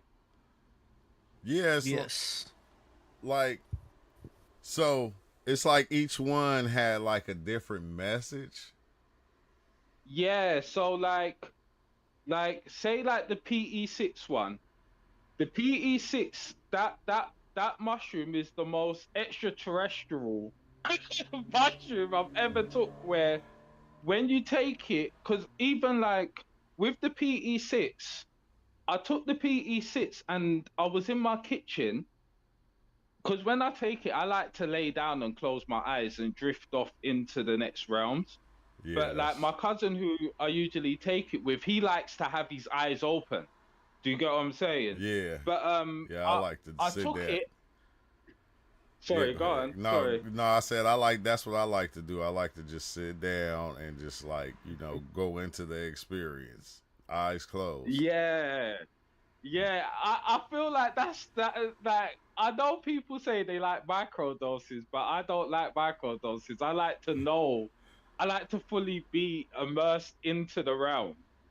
Do you get what I mean? Yeah, But exactly. like with the PE6, yeah, I had some really profound experiences with that one because like my mum passed away when I was younger, and then I after it started kicking, I came into the kitchen and I saw Oh, no, like a pink mist. And when I saw the pink mist, yeah, it looked like the form of my mum. And my mum told me a message basically to tell my sister about my aunt. And like it all was confirmed, if you get what I mean. So like I feel like the PE, I feel like, yeah, they all have specific journeys they want to take you on. So sometimes the journey the Pacific mushroom wants to take you on might be a journey of you of exploring your trauma and how to look at your traumatic experiences in a different way. Or another mushroom might be based on um uh your I just feel like they all have different tasks. Do you get what I'm saying? And I believe that like to if you're gonna everyone's different, but for me, I feel like if you're gonna take like understand the mushrooms as well, like it's better to understand a specific mushroom first because I feel like it gets a bit scattered when it's too many different types of mushrooms, if that makes sense. Yeah, because it's like it's exactly what you said. Each one has its own story to tell, its own thing to teach you. Some Yeah. be more robotic than others, you might say, Yeah. or more alien. Yeah. And it's like now I'm seeing aliens Yeah. on this one, and this what that strand do. Yeah, exactly. Yeah. Yeah. But like I feel like the mushrooms have really helped a lot of people I know. And I just I just feel um like how I feel about how I used to feel about life before. I felt like I was just going through life and it just had no meaning. But since I've started to take the mushrooms, what the biggest thing I've come away from it is that life's just about good moments, and we have to try and enjoy these good moments so we got good things to look back on. Do you Yeah, get what I mean? yeah. It's like we That's say what I've. we separate the moments and cherish them good ones Yeah, and hold on to them. yeah, it's true. It's true. But yeah, I just wanted to share my little experience because I didn't So really hear the Discord before. yeah, so which ones were It, more alien to you? I feel like the PE6 is alien, but the mushroom I wouldn't recommend for anyone, yeah, is the Jack Frost. I feel like that is the worst mushroom ever created in existence. Why? Because me, I had an experience, and then I gave it to because all the mushrooms I take or I cultivate, I make sure I take a high dose of it before I give it to anyone, so I could kind of get the gist of of it. Do you get what I'm saying? Because Yeah, I so like you can know what mushrooms it's where, like. yeah, because I like mushrooms what put you in the higher consciousness as well. Some mushrooms are really empty, where when you take it, you're just sitting there and you have to just wait to the end of it. But it wasn't really transformational. But with the Jack Frost, I took it and two other people took it, but we all took it at separate times, and we all had the same experience with Jack Frost. You know, like if someone Yeah. said that they're Satanist, Yeah. I will give them that mushroom to see for them to see if they're really a Satanist, because that mushroom, yeah, it made everything ugly. That's Like even people's face, you know, like the Yeah. horror movies, yeah, yeah. where the faces get the smiley. You know what I'm talking Yeah, about? but It made that's everything ugly. bro, Like, that's even a when I picked up, that's a even when I beautiful picked up- mushroom, man. That's a beautiful yeah. mushroom. Do you like Jack Frost? No, I'm saying if it make You've tried everything ugly, that's another aspect of reality. So it's like being able to see Yeah. that and handle it, because I seen it before, but I haven't did Jack Frost before. But I seen it before Yeah. on mushrooms where everything got ugly, but it was like I accepted it. It wasn't scary. Yeah, I accepted it. And my cousin, who I gave it to, he said the same thing. But it's like a horror movie. It's like you're stuck in a horror movie. Like everyone's face Oh, had it's that so smiley, face. ugly look to it. Ugly, smiley face. Even like I got robins what come in my garden, and Yeah. even they look like a horror movie. When I Yeah. picked up the fruit looked all rotten and everything. Yeah. Like when I looked at the fence looked like it was like all worn down, and it was, yeah. But that's Yeah, I crazy know that's because you know that through somebody else's eyes, it's probably how it looks. So it's like, I don't know, it's embracing that understanding of what's even going on. Why does it look like this, and trying to figure it out. I think I would have dove on them like probably 3 days in a row trying to figure that out. Yeah, but it was too ugly, and it makes all your thoughts negative. Do you get what I'm saying? Because like I've had ones where I've seen monsters coming to get me and all of these things, and it doesn't scare me.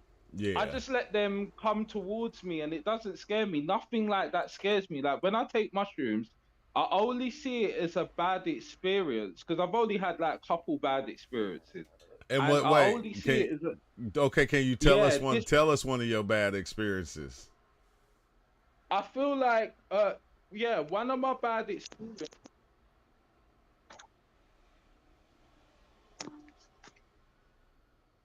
The ether disconnected him. Can you hear me? Okay, yeah, we hear you now. Yeah, can you hear me? Yeah. Yeah. Sorry about that. That's all right. Yeah, I feel my first bad experience was when I took the Jack Frost, yeah, and everything was ugly. So because everything was ugly, I was like, yeah, I'm just gonna sit in the ugly realm, because that's how I am. You know, Yeah. like if I go to a realm and I see all monsters, I just tell myself in my mind, I live in this realm. I'm the king of all of these monsters in here, and I'm gonna sit here and watch what they do. Yeah, yeah, that's what I do. That's what I Yeah, do. This I is thought me. Why? I don't know, but this is me. I guess I'm yeah, here. this is me. Yeah. And so I closed my eyes, and when I closed my eyes and laid down, I started skipping to all these different places. First, and it was weird things I was seeing, but it was like things in this reality. So like I was skipped to, I'm in a dark room, and then there's a guy standing there in his underpants with like board on the top with glasses, and he's just standing near the pool next to me. And then I skip to where I'm in a car in America in the West Coast, and the guy's looking at me in the car, and he's like, roll a blunt. And then I skip to the next bit. I was just skipping to all these dimensions. You get what I'm saying? And Yeah, I it didn't know. make no sense. Yeah, I know. You It's get like what I mean? he'll be like, roll the blunt, and then blunt, the T in blunt are turning turn the TV on, and you'll be in another reality. Somebody said, turn on the TV. Why you ain't turning the TV on? And then one word from that will skip you to another place, and it'll go over and over again, bro. Yeah, that'd be crazy. It'll drive you crazy. What's up, Ego? But yeah, I didn't mean to stop you, but I was understanding what you were saying. Yeah, like that's what made it a bad experience. I feel like a bad experience, yeah, for me, because I could see anything. I could see a dragon fly towards me with its mouth open, and I wouldn't jump up and open my eyes. I'd not all of them things. I always just say before I go into it, I'm going into it to be the observer. So no matter what happens, I'm just there to see what happens. Do you get what I'm saying? If Nah, because I know exactly what you're saying, because I be going, I already let go. So it doesn't matter what I'm about to see, I already let go. It's all me.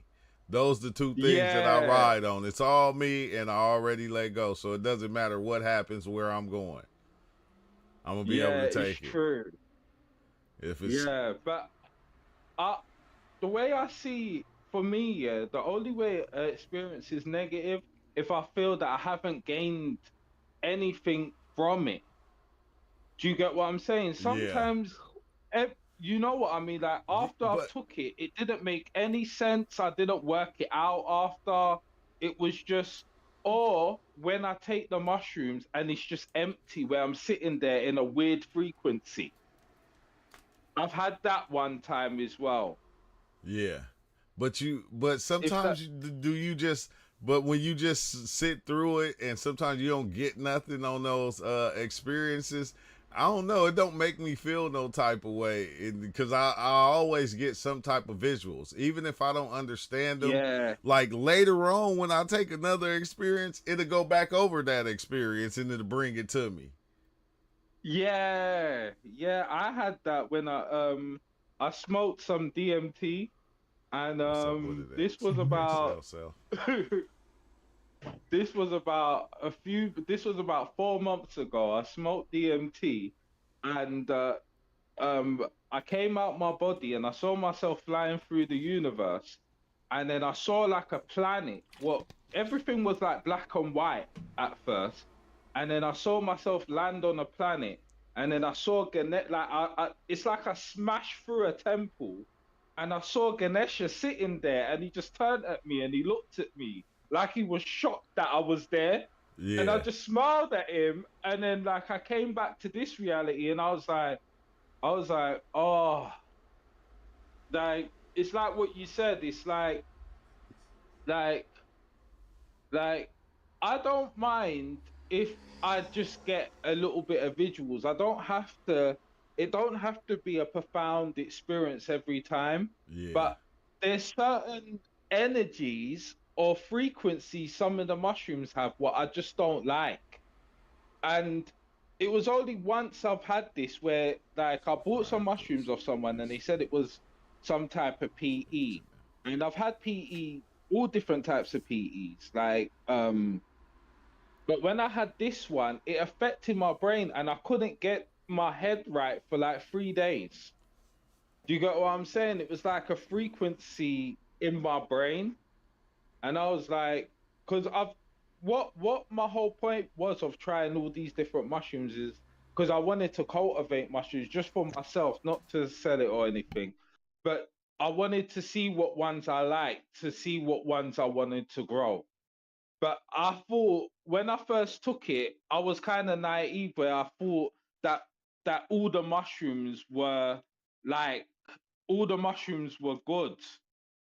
Do you get what I mean? Like all the strains, it didn't matter what strain I took, what I was gonna have, like it was gonna be good. But since I've tried all these different mushrooms, I've realized that not all, like some of the mushrooms are not good, and I feel like the ones what are not good are usually the ones what are highly isolated and spliced together.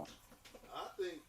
Do you get what I'm saying? Yeah, but do you think like, because you know, like once you go so far, you see that like there is no good or bad. So even if you have an experience that is like real kind of scary, Like I Yeah. still think it's good. It's still good Yeah, when you don't yeah, let it that's like, like take over you and scare you. You feel me? Like no, these is yeah, ugly. yeah, I think what he's trying to say is that I think what he's trying to say is just some experiences are better than others. Yeah, yeah, yeah. yeah. Some of the mushrooms are better than others. It's like weed. Yeah, like so everyone likes different weed. If we was to all say our favorite weed right now, we'll all probably say something different.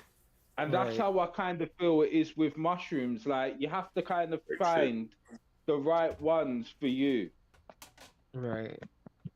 Do you get what I mean? Because it's like what I was saying, they all want to take you on a different journey or for to bring you to a different understanding. Yeah. And I feel like some people is just some of them are just not for everyone. What is Do you the? get what I But mean? that'd be my thing right there. Is like, okay, what is it? What is this scary experience trying to show me? What is it saying to me that Yeah, it's being so scary? Why is it so? Why it look ugly like this? yeah, I think yeah, this is what I think. I think why some people have like a quote unquote bad experience or like an ugly experience is a lot of times I think it's trying to show you aspects or things about yourself. And when people see those aspects and things about themselves that they don't like, it really fucks them up. And like sometimes it's like really out of body experiences, so like your yeah. Yeah, mind just doesn't even know how to comprehend it. yeah. I mean, Because I've seen I, some terrible things on mushrooms myself, but like every single time I would have an experience of like a demon or like a vision of a terrible action occurring, it would always be like a sense of like this is you doing it. This is you. It was a sense of like I have more control over this situation than I give myself credit for. In a way. Right. yeah, because yeah, like when I've took it, I've seen like negative looking entities, but them type of things don't scare me. Like it could be anything like that, and I don't really mind, but I just don't. Where I feel like because it's like this, yeah, it's like I was always told, yeah, that LSD was like mushrooms, and when I took it, me and my cousin took it, it was nothing like mushrooms to me Nah. because Yeah. the Yeah. the where, like with mushrooms, yeah, when you take it, it feels like you're like it wants to guide you to a certain direction. But when I took the LSD, all I could hear Roller was coaster. like it saying equations in like robotic voices, like saying Yeah. 9 over square 2, 2 over square 3. Like it was saying things like that consistently. And when I closed my eyes, I was just seeing loads of different equations. And then like it was just really weird. It was I don't really like that the synthetic thing of the LSD. I just found it really odd. Well, You I got found what I like mean? the comparison for LSD and magic mushrooms is like magic mushrooms is definitely Lord of the Rings, and LSD is definitely Star Wars or Star Trek. You know, take your pick. Um, Yeah, Yeah. Plus from what I know is like honestly, real LSD is pretty hard to find nowadays. A lot of people will sell you like fucking some other type of research chemical and then they'll just tell you it's LSD. Like a lot of yeah, times most people aren't even taking LSD and they don't even fucking know it. yeah, yeah, sure. that's the testing That's kit. that's why I don't ever trust that. Like if I was to ever recommend psychedelics to somebody, mushrooms, if you're fucking ready for it, DMT, but you can't really go wrong with mushrooms. But you can go Yeah, wrong with a tab if you ask me, bro. That's What's me up? and Lucy. Me and Lucy go all the way back, man. Let me tell you something. You can't go wrong with a good tab. You know, Yeah. a trip, bro. yeah, It's like it's damn near to the a mini DMT trip. Like if you ask me, a good LSD trip. Yeah, I mean, I've had some. I just think, like you said, if you're gonna do it, definitely getting a testing kit and like making sure you know what you're taking, because some of those research chemicals are actually pretty dangerous. Yeah, So if you're gonna do it, definitely get a testing kit and like make sure you know what you're taking, yeah, it's because true. most people Yeah. are not trustworthy. Yeah, I only deal with the mushrooms and the DMT. Like the DMT, I like DMT, but I find that DMT is, the information, it comes in too quick. I feel like with mushrooms, it I get more of a full on understanding of what is happened or what I'm going through. But with DMT, I feel like it's too quick with the rush of the information, if that makes sense. No, that I make a feel lot of sense. It seems like it's hard to read, but I don't know. You kind of, yeah, at times you get it, but sometimes it's like, man, it beat and went so fast. It's like, damn, okay, what did I see? What do I like? I sometimes I didn't Yeah, even remember some of the stuff I just knew was just righteous. It was like I couldn't even bring it to yeah, the forefront. But with mushrooms, it's like, yeah, slow down. It takes its time. Mm-hmm. yeah. Cause have you lot ever experienced the gesture type of entity, like on the pack of cards, and then you got like the Joker card. Yeah. Have you ever seen that type of entity before? Yes, many a times. I Yeah, seen that on mushrooms. yeah, that's what I see it on. That's what I usually see it on. Like I saw it the other day, and I was like, what? Like I just because usually it communicates with me, but when I saw it the other day, I was like, wow, like what is like it's real. Do you get what I mean? Yeah, like yeah, Like cause that what is it be entity. doing it when you Yeah. see when I took the DMT, the gestures when I first kind of seen them and stuff, I was scared. I was crying like a baby. And then when I took mushrooms and I seen them, it showed me basically creating the gestures and putting them in my face. Like the gestures was in front of this curtain and they was jumping all around doing all this stuff, and I was sitting over there looking at them, and I was scared with my hands in my face like crying. And then I was behind the curtain with my hands up under the gestures controlling the gestures, and I'm like, what the fuck? I'm like, what are you doing to yourself? Like I just kept asking Yeah. that question, like, what are you doing to yourself? Why are you scaring yourself like that? And I think that's what started letting me know that, there's no such thing as no bad experience. Cause you scaring yourself. You Yeah. saying it's scary. It's not saying it's Yeah. scary. You're saying it. Yeah. When I had the Jack Frost, it wasn't scary. It was just ugly. Yeah. Hey, the I hell, you're wasn't like, why are scared. you? I wasn't scared, but I was like, why is it so ugly? Yeah, yeah, I did that many times. I'm like looking at these faces and going, why? Like, why? Like, you feel me? It's like Yeah. it's beautiful, but it's ugly. Cause I had the experience the other day. What was like a profound experience, like 5 days ago, where I took Yeti, the mushroom Yeti. I took about 5 gram of Yeti. Yeti's like ice. It's basically a golden teacher.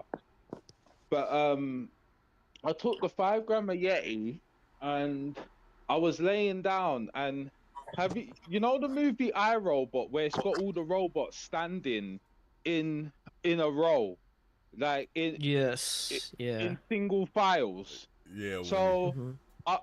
I I saw myself standing in front of like everyone who's ever existed in single files, and it's like everyone was like a compute, like a robot.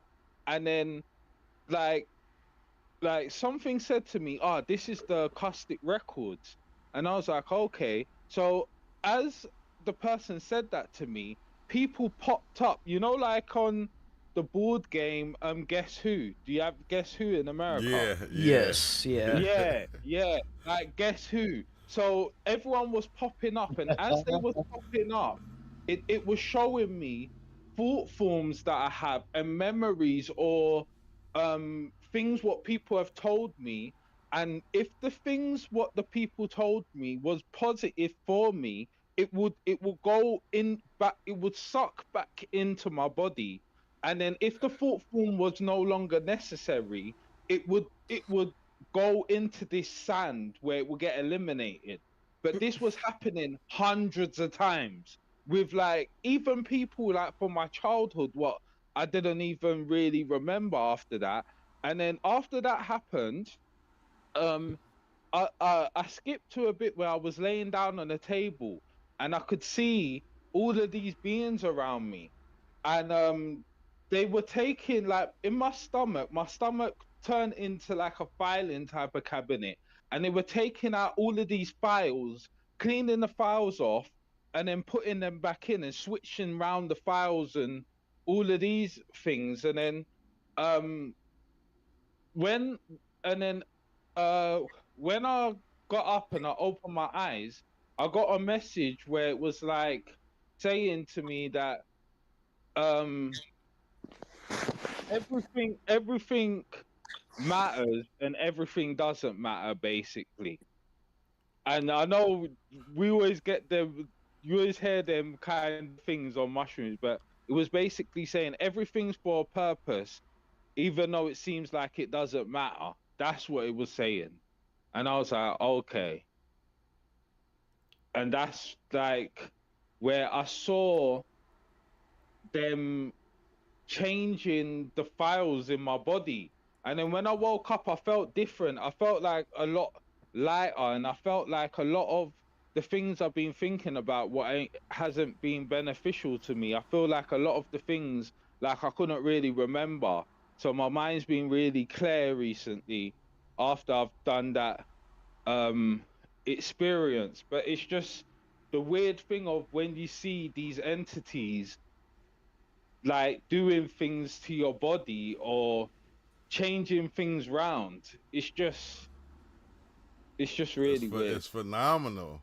It's phenomenal. It's phenomenal because and you get a sense of like they fixing me or something, like, because that's what we do. It seems like we walk around and we carry the world on our shoulders, and we carry a lot of things that we don't really have to carry, but we still do it because we feel like that's what we have to do. And Well, we don't. that, and I think it's also because like it becomes a part of you. Yeah. It becomes like certain things in your life, even if they are like a burden, let's say. I've started to realize like a lot of those things become part of your identity, and like shedding those things can be really painful. Yeah. And a lot of people It's are like- like really unconscious to it, and when you start taking psychedelics, all of that starts to come up to the surface. So Yeah, it's true. Ozo popped in, but Ozo, he was talking about the different strands and the different entities or expressions they try to give you. That is wild. Yeah. I don't understand how come it is that sometimes the mushrooms do this, that you go through something that you have to question if All we're right, like have a some good type day. of Peace out. some type of a like you get repaired or whatever, like you feel like we're like some type of a construct, like some type of a that like the avatar part of us that is we call flesh or whatever, the astral part of us that is driving this is just using this as a suit. Like this meat suit is like somehow is part of a game that the shrooms is showing you, that it's interchangeable, and that somehow like I don't know, man, like there's more to just being physical, like, you know what I mean, like this that part of us that is the us is the part of us that you can't question it. Like you even if I've lost myself completely, that I didn't know if I was human, what I was, I just knew I don't know, I couldn't see my feet, I couldn't see nothing, I was just like a camera floating around like eyeballs or whatever. I still was me, like I still was that part of me that questions like, what's this? What's going on? What's over there? Who's this? What's that? Like, you feel me? Like that part of me that's always behind my eyeballs. You feel me? That never can get quenched. And it's like, it's amazing that we could travel that way, bro. Like, I don't know if it's, this is another thing too between families and different people. Some people have, um, you know, religious or stuff like that that is connected to spiritual shit that happens in their family, like people who talk to ghosts or weird shit like that, or fucking, you know what I mean? Like, but so when you take them, it's kind of like almost like astral projection, and almost it is the astral projection. It is interdimensional, dimensional. You know what I mean? Like it gets crazy, man. Like it just there's no Hey, end to it, no bottom to it, and no defining line to it. No saying that you could draw a line and then say this is what it is right here. This is and it. it's This is what everything means right here. Cause that thing will disrespect that line so badly, bro, and will like oh, Yeah, because book 'em. the understanding would only be from one angle. Because even humans, our understanding's only from basically one angle. Because, like, it's like this. If I was to walk up to like a dog and I was to say to a dog, like, what would be heaven like to you? The dog will probably say, "Yo, I could have all the steak, I could sniff all the bums in a row, I could do all of that stuff." And then that would sound so stupid to us, but that is an aspect of heaven because that's what the dog feels of it. So it's like to understand, to have the answer to everything, it's impossible because there's too many aspects of the answer. Yeah, you it's If all said that makes sense. relative. he It's said all I relative. would be sniffing all the butts in the world. Yeah, No Diddy, no Diddy. yeah, no Diddy, no Diddy. Man, dang. But have you ever had Do you those get what Jack? I'm saying? Nah, I get exactly what you're saying, but I was Yeah. gonna ask Ozo, you ever had those Jack Frost? Jack Frost, what's that? The I Jack missed Frost it. I don't know. I mushrooms. was. Oh, Jack Frost is a type of strain that is of albino characteristics from Golden Teacher and different strains. I mean, yeah, Golden Teacher. Yeah, But it's albino. Yeah, yeah. yeah. Albino. It's a. It's like a strain that's been isolation. It's an isolate. That's what it is. It's an isolation strain that's called the Jack Frost because somebody took it and strained it up, and made it into their own Twisty Yeah. McGee. Oh. Yeah, Yeah, yeah, but but listen, look, you know the crazy part, what we're talking about, right? Like, um, that's amazing that we've already talked to different people from places. Like, that's amazing, even from England. You guys like the or wherever you from out there in that part of the world. You guys like the Liberty Caps and the and wavy the caps as well. But do you know oh yeah, what the the crazy waves. thing is? I've never tried Liberty caps or wavy caps. They're still hard to get, and I live near farms. So, because it's Man. becoming to that season, I've got some Wellington boots, and I've been looking for them the last few days, but I ain't been able to The find none. Listen, the wavies ain't gonna grow in the farm. The wavies are gonna grow wherever there's playgrounds, wherever they use wood chips from Yeah, hardwood. yeah, Yeah. because I have a wavy cap. No, I'm talking about the Liberty caps. For the The Liberty libbies, cap, those will grow for you where there's great big yeah, lawns of grass growing, where there's yeah, shade. There has to be shade. yeah, yeah. So I've just been looking out for them, but I grow mushrooms myself. Like I be the mushrooms I'm growing at the minute is some pancans, some natalensis, and some Not- ape. But I've never tried the pancan or the natalensis So because everyone the says pan, that they're really good. yeah, the pankion is the Panelius. That's like the blue meanies. Those are what they called also blue meanies in Australia, but that's the same thing, the pankion. But the um the other ones that you said, what's the other one? The natalensis, Yeah, I think those are from Africa. I think those came from like rhino yeah. shit or hippo shit. Or they Oh, come in both. see, Hippos. Hmm. yeah. Yeah, hippo shit and rhino shit. Because you That got lets the us grow. elephant dung mushroom as well. The one what Yeah, grows on yeah, the elephant dung. yeah, Yeah. yeah. I tried it. I want to I have try it. them ones. I got them. They're good. They're not as Is good as Rusty Whites though. I got Ru- a rusty white tub going. Rusty white What Melmac. mushrooms grow in the yes, elephant yes. dung? Oh, I got the Rusty White. I know. Listen, don't. You can't add the white to the Melmac, but it's definitely Rusty Melmac. I have the Rusty Melmac, but I also Yeah. you got to try the Rusty White because the Rusty White is different from the Rusty Melmac, and they didn't use Rusty Whites to make that Melmac, which is crazy. That Melmac, Oh. that Melmac is a completely side effect of Melmac that they albino it up. It's albino and it produces rust spore. So that bitch is amazing right there. I got it for Mm. sure. I have the same. I have the same exact one as a rusty Melmac, but I already seen. I did the research on it that they didn't use rusty whites to derive the rusty Melmac. That they just made an isolation out of the Melmac itself to make it albino, and they got it somehow to produce rust spores, which is crazy. Oh yeah. I definitely Yeah. got to see So your. I gotta see your growth. You gotta keep in touch into the Discord for sure, and you gotta yeah, definitely because I I want to grow. definitely I want to will. grow my batch. I want to grow my batch of rusty Melmax, and I want to see yours compared to mine to see. You know what I mean? If you get in a different source from over here, you know what I mean? Yeah. Yeah. Because they're just before the pinning stage right now. So when they That's come dope. up, I got I yeah. got mines from But Anarchy what? the World. I got mine from Hold a on. website called Michael World. It's in the UK. Oh, okay, Mike. And there's also Mm-hmm. one in America as well. Hey, hold on. That's what's up. Somebody said have your thoughts changed to be a different language while on shrooms. Swear I caught my thoughts Yeah. changing to Spanish or something like that. Yeah, mine did. Some type of Asian language or something, but I could understand it. Yeah. I've had that experience as well. But what is Yuzok's favorite mushroom?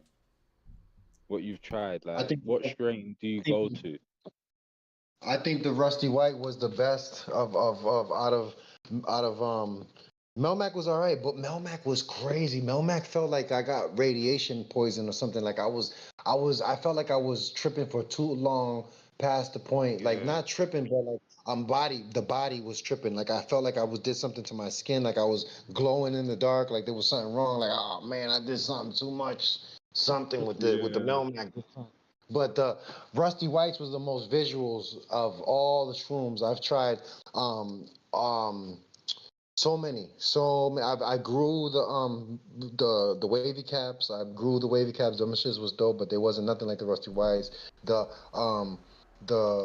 Mazotopic, nothing like the Rusty White. But the Mazotopic was super spiritual, They were super super visual, super visual. dope, Super visual. super visual, super visual. But the Rusties kind of like Oh, kicked them up to the side because the Rusties, like the Mazdas was spiritual visual. Like you see all kind of stuff that is like amazing, mind realizing stuff, stuff in the sky, stuff, all kind of stuff in the ground, in the sand. But the Rusty Whites was always technologically advanced. It feels like everything I go into with them is like holy cow, aliens and technology and blueprints and advanced stuff like that is more interesting to me. So I kind of steer towards what are they talking about? Rusty Whites. Yeah. Because I had the experience with mushrooms where I asked them, this was with the PE6 to show me their origins. And they showed me it on a single planet. And then the planet exploded and they were showing me how the spores spread throughout the universe when it was landing on meteorites and how it wants to basically colonize the whole universe. Wow. Like the Wow. mycelium. Yeah, the I believe it. mycelium wants to colonize the whole universe. Coming in I on believe the it. It was like asteroid. an ancient technology. It was like an ancient technology. Where it, where yeah, and the planet got destroyed somehow. but I saw like the story, the whole story of the mushroom. You That's got what I mean? fire. Yeah. Yeah, what's was up. it? You got to dive into that. You got to dive into stories like that. Tell us deeper more. Yeah, You it's got to give us. depending on what you want to know. It depends on what you want to know. You have Um, to ask me questions, so it will trigger. true. True. The jogging the memory questions are the most important part of the psychedelics because most people, when you take psychedelics, it's hard to talk to anybody about your trip reports. So it's like you got to keep it to yourself for the most part. So it's funny when people ask you questions because you're like, oh yeah, what happened was. Yeah, yeah. I feel Jogging. like the weirdest experience I had is when I took some mushrooms and I sat down and I started to see everywhere on my walls, on my sofa, on my floor. I started to see like a reptilian skin, and I was like, "That's kind of weird." So I looked to the side in my living room and I saw these giant like eyes, like these reptilian eyes, and I was like, "Okay." And then I heard like the reptilian say to me, like, "Oh, can I come in your body?" And I proper stood there for about 30 seconds and I was like, do I really want to get possessed right now? You get what I'm saying? But I was like, I was like, you know what, go on then. And then when it came into my body, it was walking around and I could see it walking around through his eyes. And then it picked up something and then it was just like, oh yeah, thank you. And then when that happened, like I laid down and then I had an experience where I was in space and I was just floating, but I was in the darkest part of space. Because like when I take the mushrooms, I always try and go into the darkest realms I could Mm-hmm. find. It, not to do with negativity, but the darkest Mm-hmm. realms usually you see the highest level things. Yeah. So Mm-hmm. like Mm-hmm. I was Yeah, going into that's the real. dark realm and I was floating and I saw like a dragon coming towards me. The never ending story. The dragon looked Mm-hmm. just like that dragon. So it's flying towards me and as it got towards me, um like I leant on it and then I was just laying on its back as it was flying through the universe and then that trip ended and then about a month ago, I had the experience where I took some mushrooms and I was laying on my cousin's sofa and I saw a dragon and the dragon was like a black dragon. And then when I saw it, it started snarling at me like it wanted to get me or something. So I was like, now I'm gonna get destroyed by this dragon, but I'm just gonna have to just take it and then Mm-hmm. like it's coming towards me and then like a thought came into my head, call that dragon you saw the last time. So I called the dragon and I saw the dragon flying through the universe and the two dragons started fighting. And then like I was like, no, I don't want you lot to fight. Like I don't want you lot to fight. So I got in between the dragons like Dragon Ball Z. So I'm doing like a karma yards to both of the dragons just to keep them back. And then I was like, you know what? Yeah, I'm just gonna have to like kind of like sacrifice myself. So I just put my arms down and then the two dragons crashed into each other and then like I saw like a gateway happen, like the two dragons blended into each other. And when I opened my eyes, my cousin was sitting there and he didn't do mushrooms. And I told him the story and he was like, that's yin and yang. Yeah. And I was like, yeah, that's yin and yang. And basically it was saying that I have to like blend like all the good parts and the bad parts of myself to go forward in life to be a better person.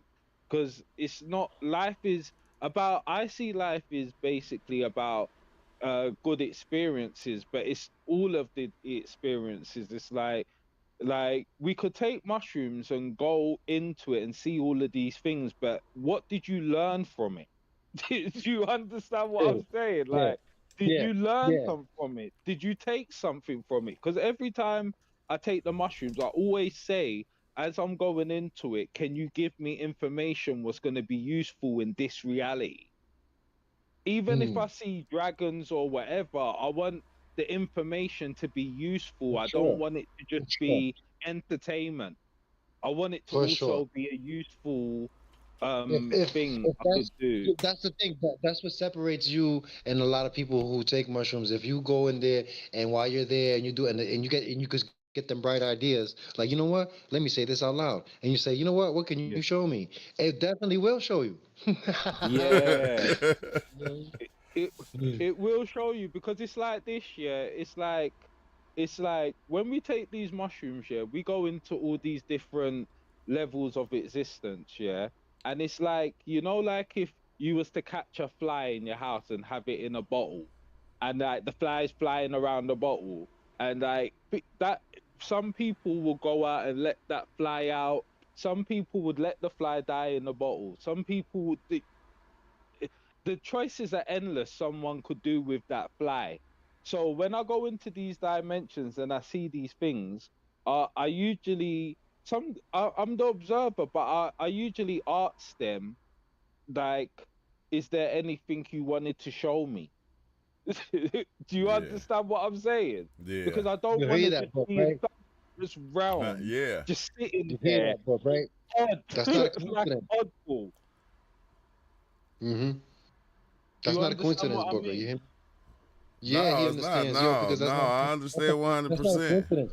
I, That's not a Cause coincidence. You know what I'm saying? For you to say that yeah, the way you say it, because you're from another part of the world from where we're at right now, and you using so many words that we've used. I just had a Trish report, and I just used a bunch of words that you used about the dragons, the Dragon Ball Z. All that stuff was part of the whole trip report that I just had. But what you're saying right now oh, too is like you just talking in general though is like you just said a bunch of stuff that we right on the same money. Like it does, you know what I mean? It's like this thing works that way. You know what I mean? You already know yeah, when you go in there and you observe stuff. It's just like if you sit there and if you have the thought, it just hits you. Like you know what I mean? It might not happen the first time or the second time, but at one point, if you have the balls to go back into a trip, you might it come across your mind like you know what you can show me what's going on. Is there anyone there? yeah, Any kind of question like that, and all of a sudden changes happen, things happen. You come out of there with some epiphany, something. Even if it don't speak outright, it'll come show you some crazy analogy through visuals. yeah. Yeah, It's that's crazy. true. It's Hmm. true what you're saying. Yeah, it's true because even with the mushrooms, like I found as well that that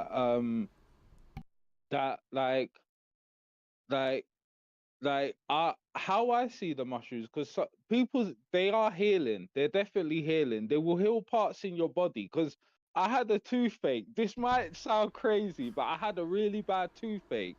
Yeah, and like I was trying to get a dentist. I couldn't get a dentist, and I took some mushrooms, and I was like, before I took these mushrooms, I wrote on a piece of paper like, you're gonna heal my tooth instantly. As soon as I get in that realm and I come out, my tooth's not gonna be hurting. When I came out of it, my tooth didn't hurt. So I feel like, like I see like these mushrooms as like a technology as well. I feel like there's more Definitely. than one way to use them. I feel like you could use them to obviously deal with trauma and reach higher beings, but I also feel like you could use them to unlock parts of your brain and to tell your body certain things what you usually couldn't connect with your body with, Hmm. if that makes sense. that makes a lot of Yeah, sense. I absolutely. always looked at wax Absolutely. on, wax off, man. Cause you like you gonna have times where it seems like you not even learning nothing, and then later on when certain things come into play in reality, the body and your mind just gonna react to it because of the way it reacted within the experience of the psychedelics. For sure. Yeah, yeah, it's true. But I It's think I actually true. yeah, I got to the point to where like, cause like that's how I used to go in. But I always figure like my mind is selfish on what I want or what I think I need. And what do okay, I want information, but what do I want it for? What do I need it for? What do I want the info like Yeah, like have you ever thought about that? Why do you want the information? Why do you want to know? You know, Yeah, the sometimes like sometimes you don't even know what you want. Like it somehow you come out of there like rebooted. Like things that you was worried about before are not that big of a deal, or things that is like it changes your whole mind perspective on something. You're like whatever, man, or whatever. Like you see things so different. Remember how I came back a couple times and everything looked like trash. I was like, this is trash. I throw all this away. Everything is trash. It's all yeah. trash. All of this is shabby as shit. Get this out of me. Yo, so it's like, and then like he said, like a tool, like I didn't know that, it was gonna put me on the motherboard.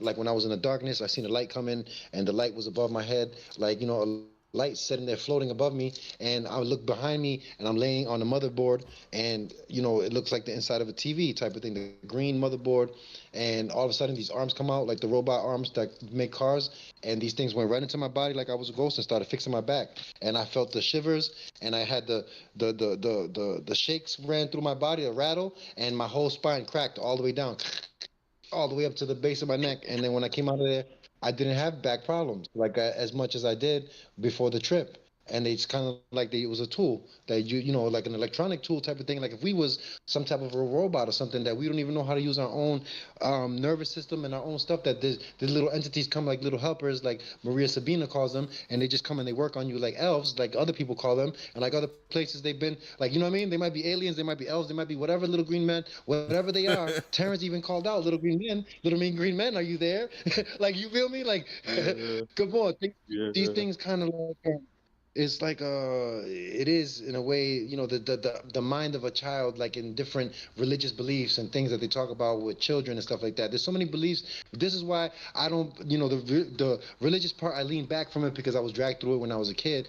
Because I see it more as a story now that is for us to grow as a person, not as for us to worship some invisible being and be at his knees groveling. I don't feel that part at all. Like that's not the part of it. No. So.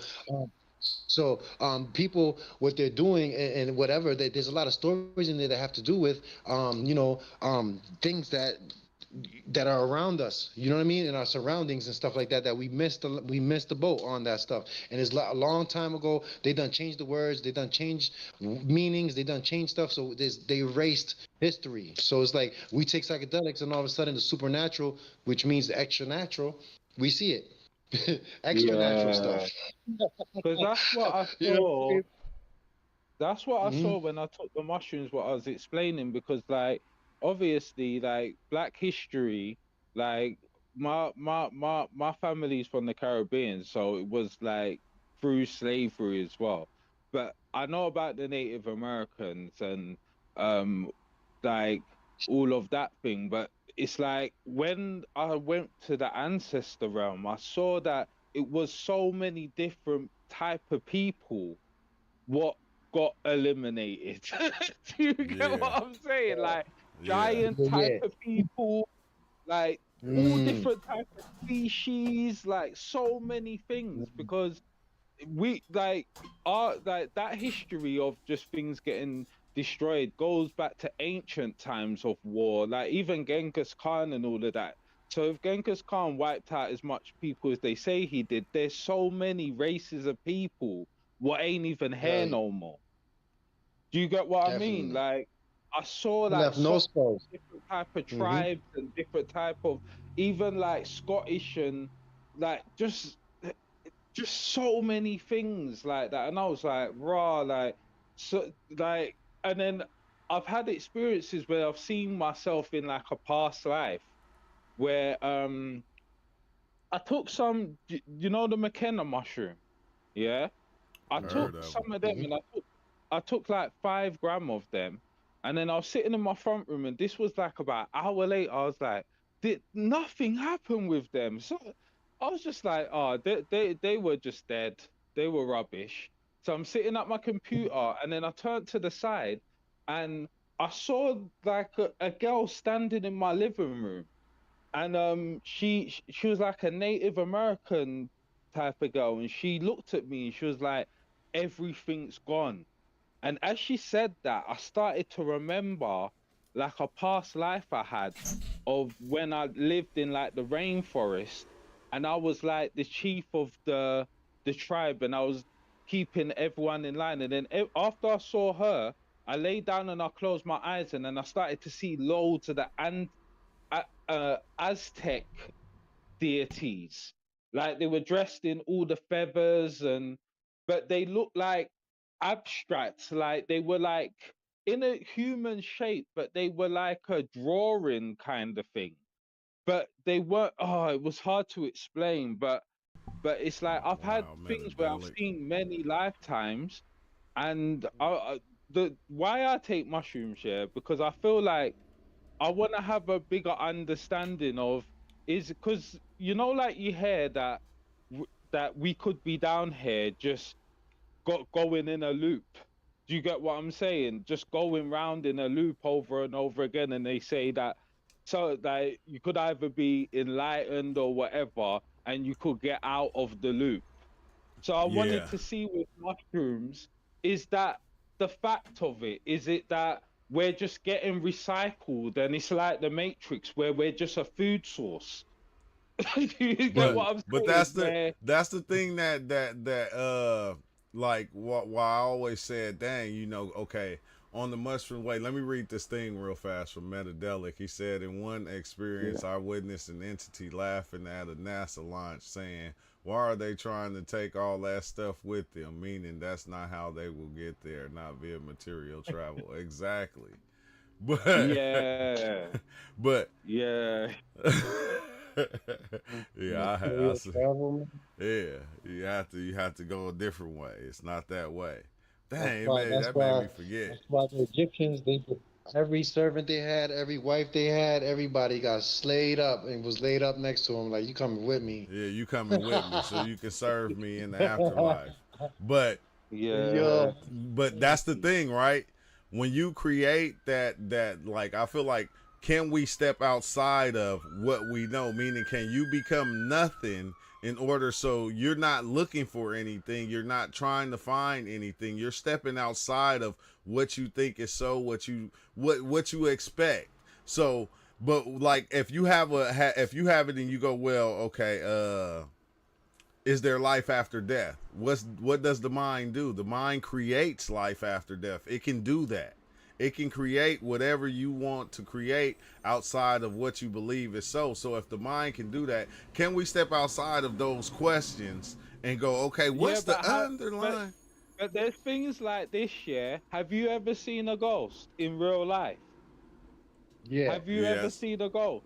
yes. Yeah. yes, Do, yes. I've witnessed a ghost with people, and my mind didn't construct that. It was actually like a ghost. Do you get what I mean? That's what I always say. Well, Like, okay, you seen the ghost, right? Who else seen it with you? Yeah.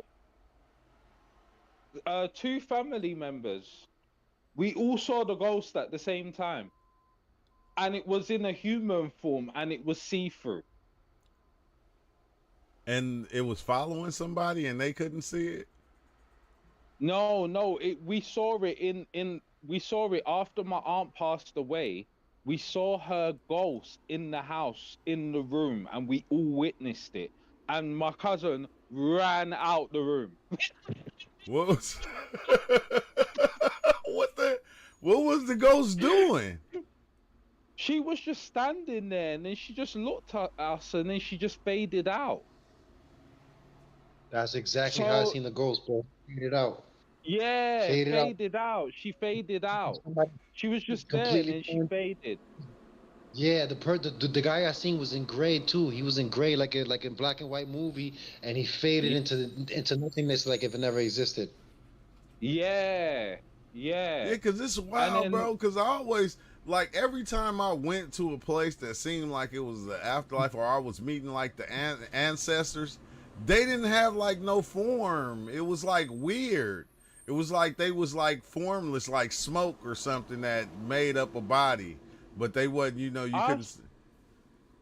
I saw something like that as well. Like I saw, like like, but do you like what I got shown? Yeah, like when I had the experience when I met God, I got shown. Because have you heard of like the thing of like the universe A and B of like the Dogon tribe explains that that they there's a universe A and a universe B, and like the universe A is like where we're actually from, and this is like a reflection of the universe B. But it's something like that. But when I took the mushrooms, I got shown that like this universe is like a holographic universe, and like the cycle what we go through, because and it was explaining that anything what is real, it nothing in this reality lasts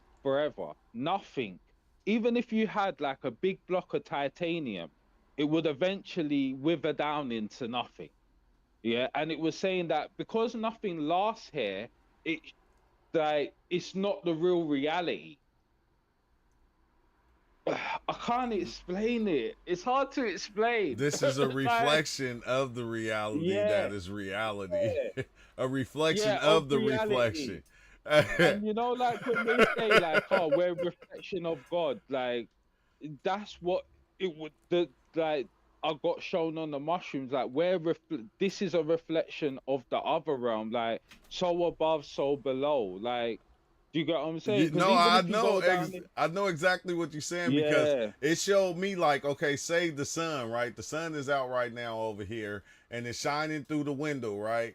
And but it's making light up under the stove, but the light up under the stove is just a reflection of a reflection of a reflection of the sun. It's reflecting on so many different things, and then it's making that light under there, and it was like, that's y'all that light under there. Y'all not the light. Y'all a reflection reflecting off of something else, reflecting off of something else, and it was like, wait, what the hell? Yeah, it's true. It's true. Because it's like the thing is, it's like even when I got shown the thing with the mushrooms, and they were showing me about how they landed on all of these different planets and they had to adapt into different organisms, like the thing that I was trying to understand about it is that, like, how did it know that?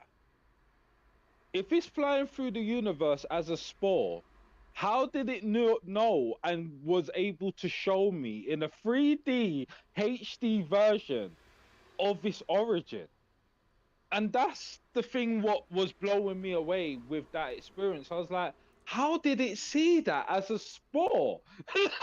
It don't have no eyes. I think it goes all the way back, because like that's what it showed me. It showed me that it came to this planet on the damn asteroid, and I'm going, how in the like, how is you okay, which one is holding the information? Is it us or is it the mushroom? Like, I get confused sometimes. It's like, which one has the information, or is it each one? The same thing, you know, Terrence said the same thing basically, that he said that that the shrooms spread themselves through space they sporulate without needing to make mycelium. They could just continue to sporulate and spread and sporulate and spread from whatever point they were sent from, or for whatever place they started. And he said that basically they have information from every planet they've ever touched, and he doesn't know if they're in simultaneous communication at all times. So it's open portals wherever they're at, that wherever you take them, you could go to wherever, you know what I'm saying? And they're everywhere. And it's like a portal type of thing that is also dimensional communication, because they grow everywhere. The multiverse. Yeah. Multiverse spores. Yeah. And then that's crazy, because the mycelium, which kind of eats everything on the planet, is like, why wouldn't it hold the information and put it through the mushrooms? Yeah, and the mycelium, it helps trees to communicate and plants to communicate with each other. It does like, you know what it does for us when we take it? It does that under the ground for the plants. Yeah, which is trippy, bro. Which is trippy, because it'll take it'll turn off nutrients to that tree to give it to that tree that's about to grow up, and it's like, wait, hold on, and it's feeding them certain things, also nutrients to everything. Bro, it's just amazing. It makes sense. It all comes together in the end. So like a tree's getting a mycelium trip as well. Do you get what I'm Yeah, saying? exactly. Like, it's crazy, and yeah. And then I went to like a mushroom workshop, and then some guy was explaining like the first mushrooms what were here, like fed off rock, like the nutrients in the rock, and then like as the mushrooms die, that creates the compost. So he was explaining how the first layers of the earth is basically mushroom compost. So it's like the first thing what was on the planet basically like living on the surface was the fungi. And I Oh was yeah, like, wow. yeah. They're the first. They're the first divergent that before the mammal and plant life, there was the fungi life first. And think how long that process Yeah. take. When the mushrooms show you that process, bro, that shit is crazy. Cause it's Just that part alone, right? So Booker, like that process, you got to get into that process. But at the end of the day, though, if that's the what's oldest up, being, Bliss? they got to know the most. Yeah, they have to. Yeah, it's That's what true. Lindy said. That's what Kalindi said, right? Like the Yeah, they're the mushrooms deepest. hold. Like, Mhm. but that They're the process oldest. of going to a planet, being able to land on the rock, and then making compost, and into that compost being able to make everything that's here and make more compost. Cause like I feel like that's Yeah, what everything is doing, is making compost for the earth. yeah, yeah. And that's crazy, because even another thing that I've been looking into recently is how like Oh yeah. like even these things with like the mushrooms. I know we've been taking them for thousands and thousands of years, but like I was really sitting down and thinking, like like evolution, Yeah. because it's like we're going into this like digital age now, where like I feel like, yeah, like a lot of people are taking mushrooms and opening up their mind, but a lot of people are becoming like robots as well. So I've been trying to look at like how old things really are, because I was thinking to myself, like, how long would it really take like a human to go from an ape to a human? Do you understand what I'm saying? That would take so long. Because if you look at the oldest pictures we have, we look exactly the Oh, same, and that's you can't take, years you can't ago. take. It don't even make sense when you look at it really, 10,000 years because like ago. even Oh, go ahead, Ozo. Go ahead, first time Ozo. brought me to the Bronx Right. too. Huh?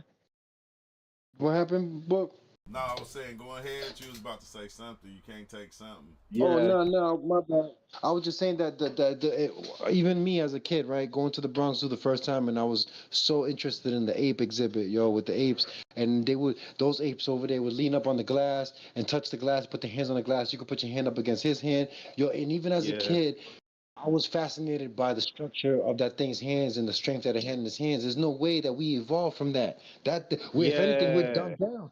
He's way more advanced than we are. Way more. His hands and the structure of his fist and his structure. That thing is way more advanced, bro. They could just snap us like we're a two-egg, bro. Like Well, we don't even know what they're doing to according us. to scientists, it was 6 million years from ape-like to human, and then from that to now, it's like who knows how long.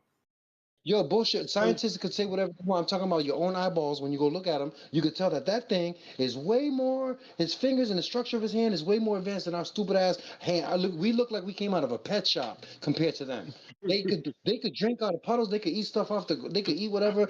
Everything we ingest, we gotta burn it. Them things are like way more advanced than we are. So how can we have come from that? You know what I mean? It don't make no Yeah. sense. I think the key term Because is like ape-like. all of the They're saying ruins, apes yeah. alive now was Sorry. alive way back then. I'm sorry, I'm jumping in. No, sorry, go on. Okay. Now I was just saying, Cairo has said ape-like. So it's not the same apes that are alive today. They evolved Oh, to be yeah. what they are. hmm But yeah. That baboon, when that 'Cause- baboon go, man, I'm about to go and fuck me a chimpanzee. We're about to cross species with It's this. about to cross, yeah. But that's how you can tell. It's like we just a totally different species than them. I don't understand. Like we are a total different species than them. You don't get we into the are. cross-human ape genetic experiments. We don't want to go there. Oh man. Yeah, we probably did get experimented on, but if we did get experimented on, The it mushrooms probably did put us back 1,000 years. Well, You know what I'm saying? That's we why always. they did it. Well, if we always do that though, we got to go and start back all over from the beginning and build this thing up again. Yeah, to keep Like, doing it. I think that when they were saying ape-like, they probably kind of was being racist at the time, or just being as probably home to their culture as they could be. But because they were seeing like monkeys and traveling to Africa and stuff for the first time when they was writing down these kind of evolutionary sciences. And but it was probably they say a bunch of different kind of so-called sapiens walking around. Yeah, Oh, a lot of nice. different humanoids. Yeah, Because not one thing particular I've monkeys, noticed but is, just people. Yeah, I don't know how to put it. Well, I ain't gonna lie, Yeah, you 'cause- see a chimpanzee trying to sleep with a spider monkey. So I'm about to, about to do what the humans do. It's not happening. It's not happening. Because you know, like nature, yeah. Like I like to go in the forest and walk through, and I like to like swim and them type of things, yeah. But it's like, you know, like even us where we are now, where we live in houses and all of that, and people feel like that's away from nature. I kind of see it as What's a up, part of Justin? nature as well. Like that's how I see it because um it's like if you look at the like a rainforest, that all the animals, if any of the animals had a choice to live in peace away from the other animals and just to eat the things they like and have the things they like around them, they would all do it. They tried, Like, yeah, they try. Their huh? whole thing, everything in Okay. nature is trying to get away from Yeah, everything else in nature. in a way though, but how ecosystems work though don't work like that. Like the little things that work together, like the parasites latching onto the bigger animals, like the whales or the sea creatures, or even the Yeah, flies on the lions and tigers and stuff surviving. Everybody doing a little something a, together. a I'm little thinking something, about it but because I was watching with my what daughter up, yeah. Justin? Twilight Zone, and it was one from the '60s, and it was one where the guy wanted everybody to disappear because he was going to the crowded subways. He worked at a crowded elevator. He had to go up the crowded elevator, and his boss was like, "Why are you mad?" He's like, "You don't know what to deal with just to get here." And but then somebody gave him a book called Mind, Man, and Matter, something like that. And it was about saying how mind is interacting with matter. So he started getting all cynical after he read the book. He's like, "Oh, wait, this is real." So somebody was knocking on his door that was annoying, and he made her disappear. And Oh, then he made Yeah. everybody disappear. But then all that was left was him talking through himself through the glasses and stuff, saying, "You're alone, but I mean, you're by yourself, but what's the difference between that and being lonely or something? And just getting your own personal time every once in a while. But now you feel alone." He's like, "No, I'm not. This is what I always wanted. Exactly what I want." you had the mushroom experiences where it feel like it's just you and nobody else exists. Nobody, it's just Yeah. you. But Justin had a question. That's a little different. Justin said, I want to take mushrooms for the first time. How much should I take and how can I avoid freaking out on it? I always say, man, take the lowest dose. I'll be like, take a 0.5 or take a gram. Like, you Yeah, know, take a gram. And I would say if you're gonna take it for the first time, you like the best ones to kind of try because they're like more connected to nature are the ones what have the names of the country. So if it's like Ecuadorian or like or even golden teacher, or like if it's got a name of a country, that means they're lamb race, that they've been picked basically closer to the wild mushroom. And I feel like them ones will be better to have the experience with, because some of the mushrooms like ape and things like that, I feel like they're really strong. Do you get what I mean? But it's just depending on what you're looking for. If you're looking to lay down and close your eyes, I would say take like 2 gram. But if you're looking to keep your eyes open, then just take a micro dose, like 5 gram. No, 0.5 to a gram. But make sure that you have a good surrounding and calming music, and people, a good surroundings very important when you take it. Yeah, I Hello? always, I always Oh, go, yeah. yeah, that's how I feel. But I, I always feel like too, like, get used to it. Take that little Yeah. micro dose so that Yeah. you don't get scared or nothing like that. So you get a feel of the mushrooms instead of just trying to dive in there. Some people can though. But once you say Yeah. something like that right there, so I don't get scared, yeah. Take a small dose and feel it Yeah, first. yeah. Yeah, take a micro dose and make sure, yeah, that you got good. Don't put on no gangster rap or none of that. You Unless don't you want no mean. Mod Deep in that realm. You Unless want to put on something nice and sweet. R&B like slow jams or something would do, or some soul or something, or some. You don't want no Mod Deep, no CNN, yeah. war report. You don't want none of that. You get what I'm saying? Yeah, unless you me. You want Unless you something me. I'm nice. putting on some hardcore gangster rap diving in. And then I'm going to put on some slow music and I'm going to go back and forth and teeter-totter. But yeah, you don't want that. You want to put on something, like, especially when it's something that somebody close to you, like a song that they love and it's like a love song. That should Yeah, be different. It hit different on mushrooms. Just hit a little different. You can better yeah, understand it. it's Yeah, I true. see. I Yeah. see You some want to know people. something I noticed about Yeah. songs on those when you're really feeling it and it's a love song? It's because there's this echo of your consciousness that you can feel sometimes. It's like a reverberation. It's where your consciousness isn't just in that immediate moment; it's also in the preceding and post moment.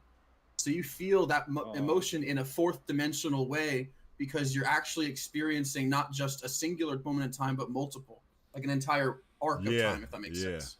yeah. So if you listening to And love, like you're going to even feel with the all the love. Oh, go ahead. Go ahead. yeah. And sometimes as well, what I've had a couple of times where I could see the music. I could see the music affecting like my visuals. Have you ever seen that? Like when you could Yeah, see I the microdose music. sometimes. Yeah, like Yep. I could see that. But I got something for you lot, yeah, what you could try out, yeah. It's up to you. Yeah. But this is for the advanced everybody. Yeah.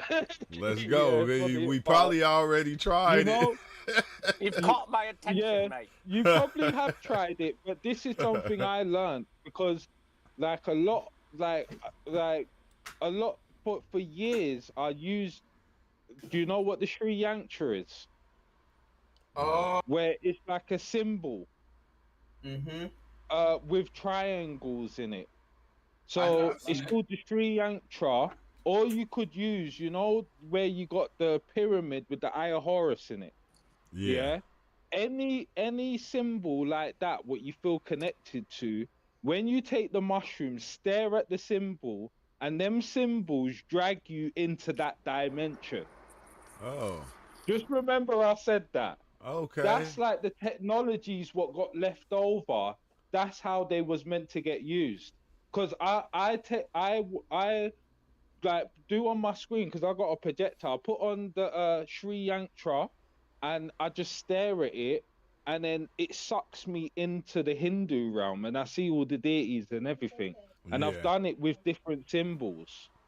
So like, if you feel connected to a symbol, a lot of times these symbols, especially the Hindu ones, because you got a lot of the yantras, you got like the Kali yantra, you got all the different yantras, all of them are connected to a certain frequency and that deity or that energy, and you could go into that energy directly. It's like a guarantee. Do you Dang, get yeah, that what- remind. No wonder you see after certain experiences, you see Exile drawing this stuff, or or Wild Man and Theo. They be Yeah, doing these drawings, bro. Of that makes sense. I never tried it that way. I never tried that. yeah, I was gonna yeah, say listen to like I'll go listen to different frequencies, like the God frequency, because it don't have no words in it. It's just playing a certain yeah, frequency, and then your body will grasp it. And the more you listen to it, the deeper it take you within the experience. yeah, yeah. But the The, symbols, you know the the symbols, hand yeah, drawings of mandalas that they do like in Tibet. Those those are places that you can go to. And then the frequencies for sure. I traveled into the sun by listening to the sun's frequency. yeah, He said yeah. what Justice said. He said I'm still caught up on the fear of death. I'm hoping dosing mushrooms might help me with this. Yeah, it. This is the thing, yeah. Like, if you, it's like this. It depends on what you want because, like, my friend came over the other day, and I haven't spoken to her for a couple weeks, and she phoned me, and she's only took the mushrooms one time, and she phoned me, and she's like, I really need to take the mushrooms. I've been having that I just know I need to take it. So she came to my house and I gave her some mushrooms and she had like a really good experience with it. But I gave her like 2.5. Yeah. So and like it depends on what you're looking for. If you're looking for um a transformational experience, then you kind of want to take it with someone who's experienced with it, and you want like a 2 gram dose. You don't want a micro dose if you want to have a transformational experience, or if you're really scared of it. Because I'm not gonna lie, when I took the mushrooms the first time, yeah, I took it by myself. When I took it and it nothing really happened, but I locked all my doors and I shut all my windows because there's always that story of people trying to say that you might do something weird. But every time I take it, I'm in my conscious mind. I'm not. Do you get what I'm saying? Yeah. But Yeah.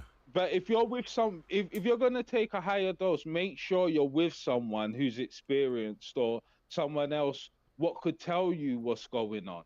When you think about it though, the only person that's gonna scare you is you. Like I said, man, the Yeah, only thing to be in fear of is fear itself, because you're gonna create the yeah, fear. So once you say you scared, that's gonna be the thing that's gonna sit in the back of your subconscious mind. That's gonna play a part in your experience. Just having that fear or creating that fear and being and and it's yeah. just making itself bigger than what it is. And you don't let me get into the ideas of what that fear is, the ideas you'll begin to create. You're like, I'm gonna die. Yeah. This is gonna happen. That's gonna happen. I poison myself. You'll go through all the stages, but sometimes it's kind of good. But That's you what know makes the what? world Yeah, to cool. tell you the Because yeah, I was gonna say good. that's what makes the world cool. Because there's so many people on Earth, like that's why they still make horror movies and stuff. Because there's Yeah. still groups Yeah, of individuals and people that like see their fears as like being so exaggerated. How did Jason walk across the field so fast? You yeah. running No, the you whole always think time. happening. You running and he walking. He ain't ran not once. Because the And thing even is with the new is ones, as like the show well. Evil, where they even try to get people that's we'll call that corny. Oh, that's not fearful no more. And then they got the new fears like that show Evil on NBC, where it's the preacher, the the preacher, the tech guy, and the psychiatrist. And it's like a new age X Files where they see ghosts and spirits, but it's all from their own perspective. But it's all happening at the same time. Yeah, I They haven't all seen that one. it's real good. The priests take mushrooms too. What was you gonna say, Dave? You was about to say something. You was about to tie in there. Yeah. What I've realized with the mushrooms as well, yeah, that they love when you give up. They love it so much. Do you know, like, if you're if you're going through a situation and you're trying to fight it, and you're like, I give up. That's when you start to have a good experience. You get what I'm saying? Like they love to help you after you've given up. They just love. I don't understand it. Because it's part of life. Hey, you will make struggle. the experience so harsh, and then finally you be like, I can't fight anymore. I give up, and then it just becomes beautiful. And you like, hold on, man, all that fighting I did for nothing. Yeah, that's another thing. Don't fight it. Yeah, Whatever's happening, just try and tell yourself that this is normal. Everything what happened, even if you see something. Hey, it's like having on a virtual reality set, and you see somebody punching the wall, and you watching them, and they playing, and you like, hey, chill, and they like, nah, it's right there in front of me. What you talking about? It's got me. Hey, Justin said, I just don't want to do it, then start freaking out. Is there any way to get out of a mushroom experience if it turns really bad?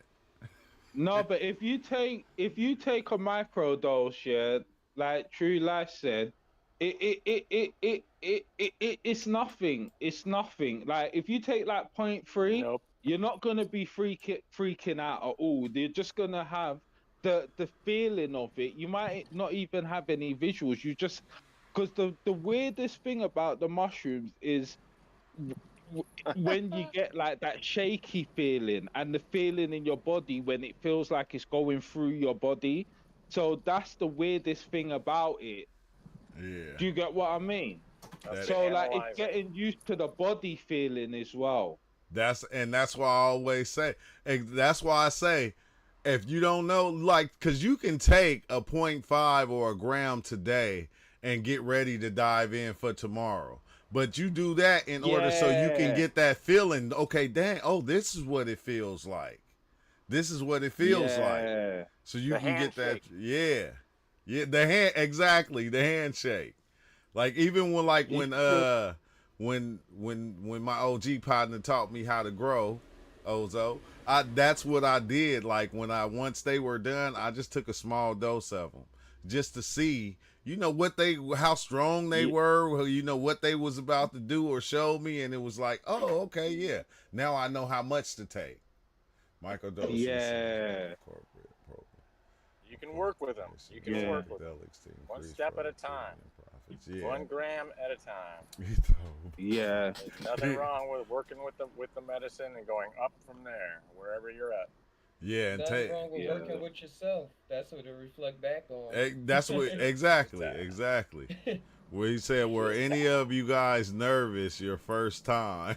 100%. Yeah.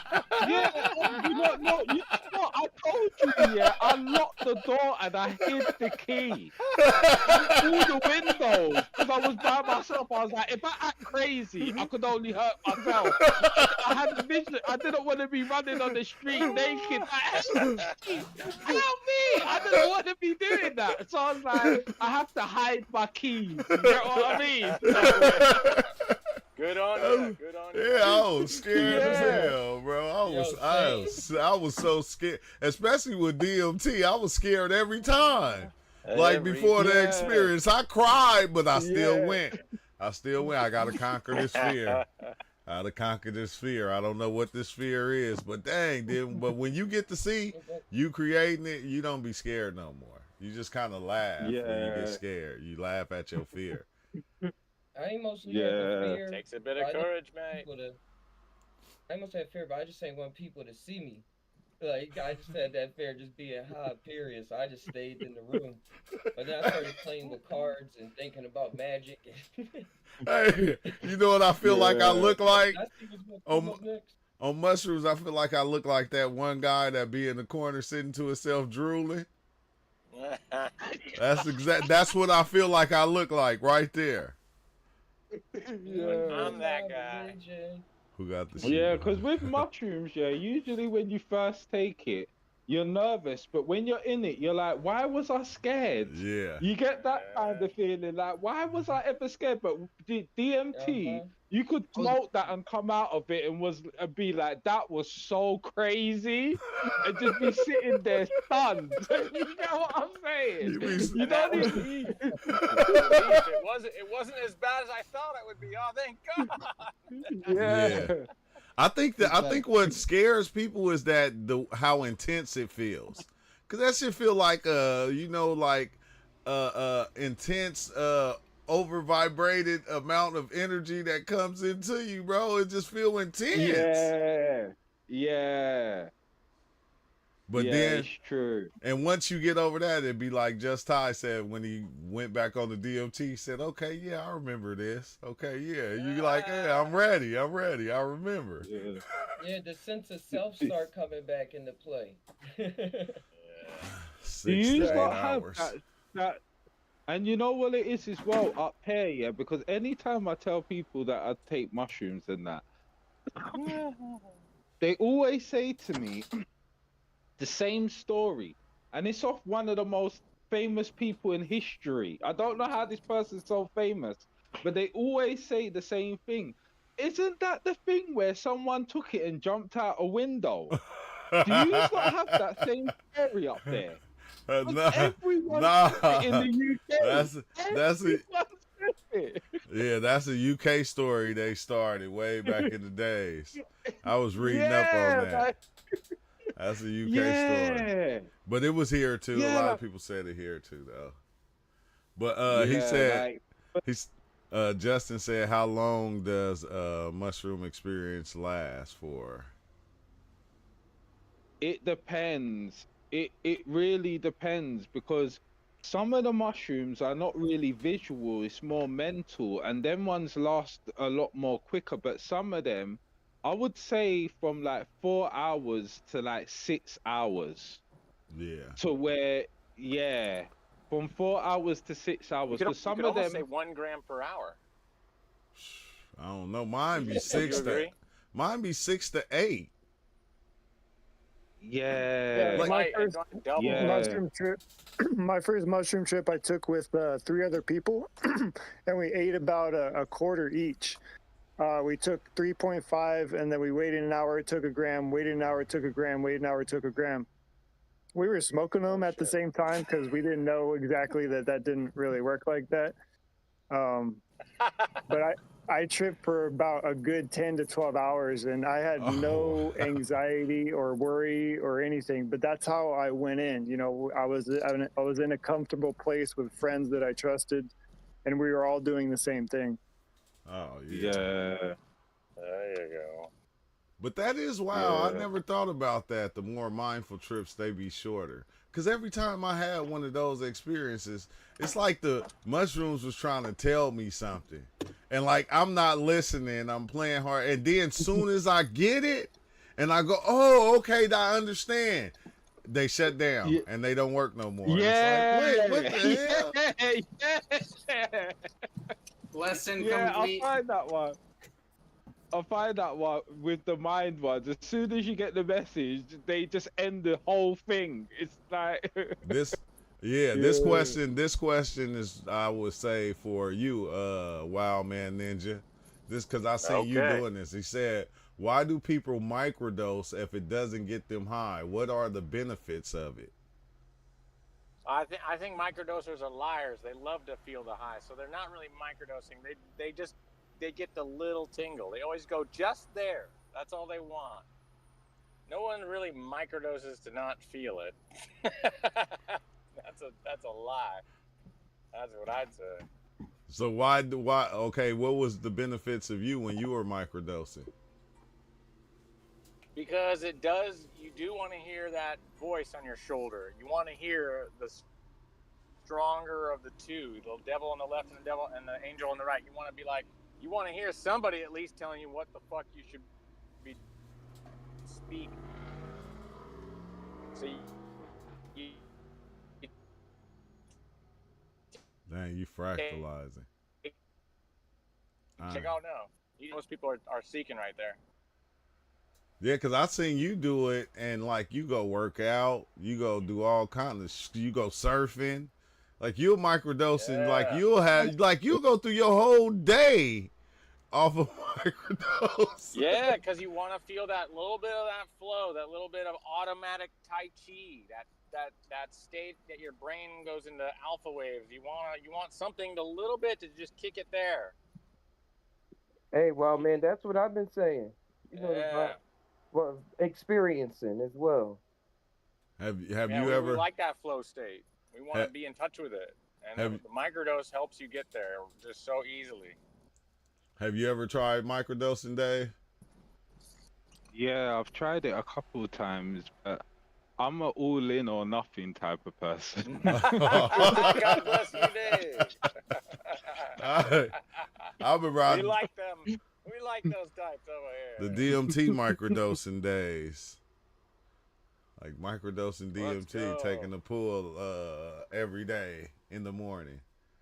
They be lit all day. But so when you, a lot of times, how long do that tingle last throughout the day when you microdosing? Do you get used to it to where it just don't ever turn off, Wild Man? I would say it lasts a good 3 to 4 hours, and you do want to like at least take another little bit after then. Continue the microdose if you want to continue the flow. But like Paul Stamets does say, there is a tolerance that it does build up. So you if you want to get more and more, like if you keep taking it every day, you will start losing touch with where your baseline is. So if you used to take 0.5, now you got to take 0.6, and then the next day you take 0.7 just to stay up. That's true. There is a thing. Yeah. So he's saying when I took a microdose, I proper felt like the mushroom entities really didn't like it. Like they really don't like when I take it and go out in public. Do you get what I'm saying? I could hear them saying in my head, like, no, why did you do that? Why did you do that? I can comment. That's because you either need a macro dose, and the macro dose is saying, hey, you know you gotta take more, bitch. What are you doing? From the deep end, you fucking ass. Come on, you gotta do it. What are you scared of? Let's go. It's kind of saying that to you. Yeah, it's true. That's what that's all definitely about. Stop dipping your toes in the water. What is like a standard dose for all of you? Like, what is like your standard dose? Like, if you want to go into the realm, like you're comfortable and you're like, yeah, I want to go into the realm. What is your go-to dose? At least 3 grams. At least 3 grams. Yeah. 3. I feel like mine is like. It has to be above 3 grams, but I feel like my dose is like my standard dose is like 3 grams. But if I want to go in, it's like definitely like 4.5 to 5.5. Yeah, like I like that dose. That's your takeoff dose, huh? If you're trying to go out, it's my foot in the water dose. It's my foot in the water dose.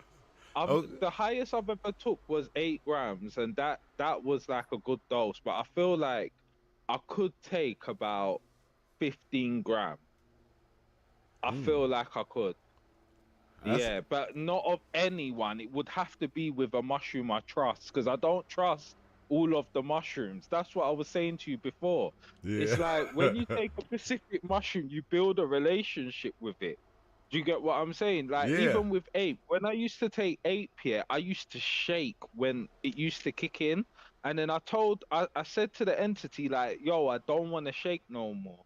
And now when I take it, I never shake. Do you understand what I'm saying? Because I feel like they have different entities connected with the different mushrooms. So every time you take that specific mushroom, you're building more of a relationship with that realm or Yeah, them entities or with the whatever. entities in that That makes within sense. that mushroom. Yeah, It's yeah. And it's yeah, that's that how I see it. it's why that is crazy. Cause I don't Yeah. know. I let go so much to the point to where shit, man. I don't get all the crazy stuff no more. I do. It do get crazy. It do get crazy, but I think I got a better control, or I ain't gonna say that because I don't think I'll be having no damn control, really. That shit, the mushrooms, when they get to talking, they just get to talking. You feel me? I don't Yeah, be having no sure. control over that shit. I just let go to the point to where, you know, I'm in the driver passenger seat type shit. So Yeah. whatever I'm seeing, I'm being it now to the point to where, you know, I'm it. Like, even though I'm seeing it, Yeah. but I'm it. I'm it. So, you know, I But don't separate it no more. but I do feel like you know, like they say that when you take the mushrooms, it connects new. Is it neurons in your brain, The or does it connect? synapses. Yeah, like Neuroplasticity, scientifically proven. yeah, in your Same nervous with in your ayahuasca. nervous system. Yeah, it creates that because when I took the 8 gram after for about 2 weeks, I kept on getting like every like 3 hours I was getting where I was getting visuals really, really hard. And Even did you though I weren't taking the mushrooms at that time. Like and did you it smoke opened up. Sorry, did, what was you and saying? did you smoke cannabis and feel the visuals coming on even stronger even after? You know what I mean? It Like will even it will come for about 15 seconds and then just go. But Yep. I smoke weed all the time, so it's just normal to me. If I smoke when I take the mushrooms and I don't take the mushrooms, so I it's think just there's all a the same. I know what you mean. Yesterday, when I was looking at the tree, it turned into like a 2D picture of the tree, and then like uh, I was trying to find a way to describe it later, but it was like a white line above, like, don't you know how line art is drawn? So it's exaggerated on the Yeah, lines, but it was white. And then like the green, since it was green more, that same pattern merged with everything around my vision, and it became like a high glisten, like shining in a way. And then it would last, like how you said, oh 15-20 seconds, and I was like, oh yeah, I remember this. The artist's eye is back. That's how I talk to myself, because it didn't happen in a yeah, while, but I just started microdosing again. And I was like, and okay. let's say our brains use like our brains should have made these connections, but we've been polluted, we've been got fluoride in the water, et cetera, yeah, et cetera. And now we're getting some actual nutrients in our brain, the cannabis and the mushrooms, to like at least or get our brains connected, the neurons that need to be connected that should have been so, and maybe even in the first place. Now our brains are actually working healthy and strong, and we're having a more sense of self, a more rise in consciousness and self-awareness, which makes more sense. Which makes sense, growing neurons and having neuroplasticity, and getting a full upload now of our actual consciousness that should have been before it was dumbed down by maybe say like toxins and stuff. Yep. You know what I mean? Wild man, it was yeah, uh I was watching a documentary. I talked about it on the podcast. The I was watching on 60 Minutes them talk about people with superior autobiographical memory, and they can remember things that happened in their life. Not per se to like pass every test, but everything that happens to them, they can remember the weather of that exact day. Like, show me a date, and I got you. yeah, But Yeah. it's reminiscence of how um memories come back for me now during the day, or people would say they get flashbacks with after doing psychedelics, and I think that has to Yes. do with the neural pathways, because I looked it up and they said they have their Q-date nucleus, which is like in the middle of your head, for them is like 6 to 7 times larger than the average human. So I was thinking, with this neuroplasticity and stuff going on, new brain cells kicking in, how about now it's just doing things that some people was born with in other fashions, but we all are capable of that same thing. Yes, I agree. Yeah. And that thing, you know, that one goes a little deeper, Ty, because they was able to remember everything. Yeah, From the time they like they will bring up days and they'll be able to say what happened, what time this came on. They was able to know everything, and I'm like going everything that they seen along the way they could remember. One of them was an actor. Because I used to not be able to remember anything. Like when I was young, I think trauma and ways that we grow up and stuff has a lot to do with our memory. Because even in my 20s, I would say, I can't remember my childhood too much. I can't this. And now I be getting random memories for like the past 3 years, and I feel it just strengthening and stuff. Whatever the story wants to do, I don't have real. I'm not trying to take control over it. But like today, I even remember somebody on the port when Jamina mentioned Shrek. I said I remember somebody mentioning Shrek. I was on the port, and they got to see it with their family, and I was jealous. I didn't get to see it, and I didn't get to see it for a few couple months. Like I don't know the exact date and stuff. Probably 2001, but today and stuff. But it can get there. Yeah. Just like learning math over again and stuff like that. I think a lot of our so like we could think like, hey, do you remember when you're 5? You're like, oh, maybe 1 or 2 memories. Do you remember when you're 6? You're like, I don't know. It kind of bleeds into 5 and 6. Do you remember when you're 8, 9? Like all these memories, they kind of bleed together, or there's like just blank periods, you know. But also, like, you remember that? You remember that video, the savant that they flew? They took him on a helicopter ride, and he flew him over like the cityscape of like Chicago. And then he drew the entire landscape. Oh, like, sure. Fucking like what? Yeah. Have you ever had the experience on the mushrooms when you heard something that you just couldn't accept for a long time? Yep. Because I had where like I had an experience. That's what like what I was saying earlier, even with the God experience that. Like that it said to me that everything in the whole of existence gets forgotten, and I just couldn't accept it when I heard it. I don't know why. Yeah. I was like, so nothing really matters then. Like that's the only, because it was saying that nothing in this reality is permanent. It all disappears. Even like all the things that we believe in, there's one day it won't exist at all. So but everything, I've had, But I was like, yo, sorry. Yeah, go ahead, Wild Man. I had this mushroom trip when I at least took 3 grams, and this was earlier in the days when I used to not weigh them out. But I remember buying a baggie, and it was a lot of mushrooms. And now I look back at my memories and my like photographic memory, I think it must have been 3 grams.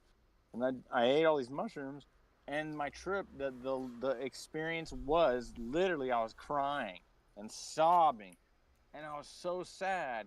And my trip sitter was there, and she tapped me on the shoulder and said, "What's wrong?" And only thing I could explain was, I hate forgetting. Forgetting is so sad. Forgetting. I hate to forget. Like forgetting is like a huge part of this experience, and part of it is probably necessary, but some of it's really painful to forget. We don't want to forget. We want to remember all the shit that we've been through. You know? And to forget is a painful process, but it's necessary somehow. And it's hard to cope with, man. That's that thing. Like when we was talking about this a long time ago, and we was looking up certain stuff, and it said 99.9% of everything is extinct. Yeah, that's crazy. Like it's we the 0.1%. You feel me? So it's like the only thing. It's like almost like the only thing that really matters is right now. right now is the only thing that ever matters. And that's what I was saying about just enjoying.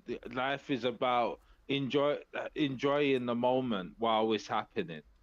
Do you get what I'm saying? Yeah. Because like I always used to think to myself, what is the point of getting really old? Like I used to look at really old people and think, what is the point of that? And then like I went to like a family event where I saw my nan, and like my nan, like she grew up in care, and she got to reunite with her like her brothers and sisters and her cousins and that from her childhood, what she remembers and that. And then I started to realize the reason what is the point of getting old, because you know, like when we take psychedelics like mushrooms and DMT and all of these things, we don't realize how much therapy we give ourselves. Like when you take mushrooms, like you start to get rid of all of the things you used to hold on to before, all of the painful things and all of these things in your life. You start to look at it in a different way. And with my nan, I realized that her getting to that age, she was able to leave like everything behind now, because like there's 2 generations under her. So she don't like because she's the gran, she got a daughter, and her daughter's got a daughter, and she's a great gran now. Yeah. Like my nan. So like she could leave and there's still 2 generations to keep things going. Yeah. If you understand what I'm saying. And then if you've got like problems with people and you're like 80 years old, most of the people you have problems with are either dead or then things are resolved now. So when you leave, you're actually leaving things more in order. If that makes sense. Yeah, in peace. Yeah, in peace. Yeah. And that I always thought the same thing you thought. Like I used to look at old people and I used to think that too. Like why? Like when you hit like you live 100 years, bro. There's nobody here but you. Everybody else that you grew up with is gone. It's just true. Your brothers, your sisters, your parents, your friends, gone. Yeah, they're all gone. Yeah, and then like you could only you leave in peace. You leave in peace. You get what I mean? Yeah. Yeah. What'd you say, Wild Man? I was gonna say, let me be the first to say thanks for coming on, Dave the Daddy. Dude, you've been so great today, man. Thank you. Yeah, thanks, man, and thanks for taking me as well. Because I was gonna come on here a few times, but I was like, how am I gonna connect to it? And I didn't know if it was like I could have spoken. And the other day I heard you say that you wanted more people to speak on here, so I was like, yeah, let me jump on and just say my point of view of things as well, because it's all relevant to this thing. Yeah. You know what I'm saying? And like we're all having. Sorry. I'm just a connector. You feel me? Because like when you came on and you started talking about the different strands, that's why I hit Ozo. Because the other ones that know, they were already here. Because I'm still learning myself. So it's like when I hear certain people come and they talk, it's like, oh, you talking about the same thing Ozo be talking about growing the different entities within the mushrooms, and that's why I call him here. So it's like almost like I'm just here to bring us together. And go, okay, we yeah, but this is a good thing you're doing, because like taking like mushrooms, like some people see it as okay, but it's really a taboo thing. And then like I know like we all have like family where it's so taboo to talk about a mushroom, but when I went to that family event the other day, I was like, I'm gonna hand out mushrooms. And then one of my uncles was really old. He was saying that he's like having a lot of pains and he's just not happy in his life. So I gave him like around like a 1.5. I didn't weigh it. And I said, eat that and tell me how you feel, yeah? And about 3 hours later, he looked at me and he was like, this is the greatest day of my life. I'm like, yeah, did I tell you? This is what you're missing out on. And look at all of these other people turning up their nose at it, and they don't know how beautiful it is. Yeah, he said, "This is the greatest day of my life." Exactly. You know what I'm saying? Yeah. Yeah, so, that's. Yeah, my like, uncle, rest in peace. like- That's when he dove in, he was saying the same thing. Like, bro, this thing is something else. It's just a beautiful Yeah. experience. And Yeah, to be- because it's like a taboo thing, and you can't really speak to a lot of people about it. Because if you used to say to someone, "Oh yeah, I had an experience where I was a seed and I became a flower and I was a fairy or I was riding on a dragon," people would just be like, "Okay, is it really?" But they don't know that you really experienced that. You really was on the dragon's back, gliding through the universe. gliding, talking to octopuses and stuff. And I think Yeah. that's why a lot of people over 50 are attracted to this kind of thing, because they done been through life, they done seen it all, and it's like, wait, hold on, there's got to be more. I done seen it. It's got to be more. And like a lot of people, when they come of a certain age, that like they look towards these things, and this thing it will show Yeah. them. But hold on, I got to take a quick Yeah, break. I 'cause- got to go to the restroom. Give me a minute, y'all. Oh yeah. Y'all can keep talking though. I'm Yeah. gonna still be on the headphones. Yeah, Yeah, and the the thing way- that I read, Dave, the thing the- that I read. Sorry, ahead. go on. What did you saying? Sorry. No, I was gonna say the way that you came in is the way that all of us here came in. I think Ozo and True were some of the first people to start this channel. This is like the fourth or fifth Discord that I've been in. But whenever somebody new comes on, they usually get the stage and welcome them to the crowd and appreciate the experience.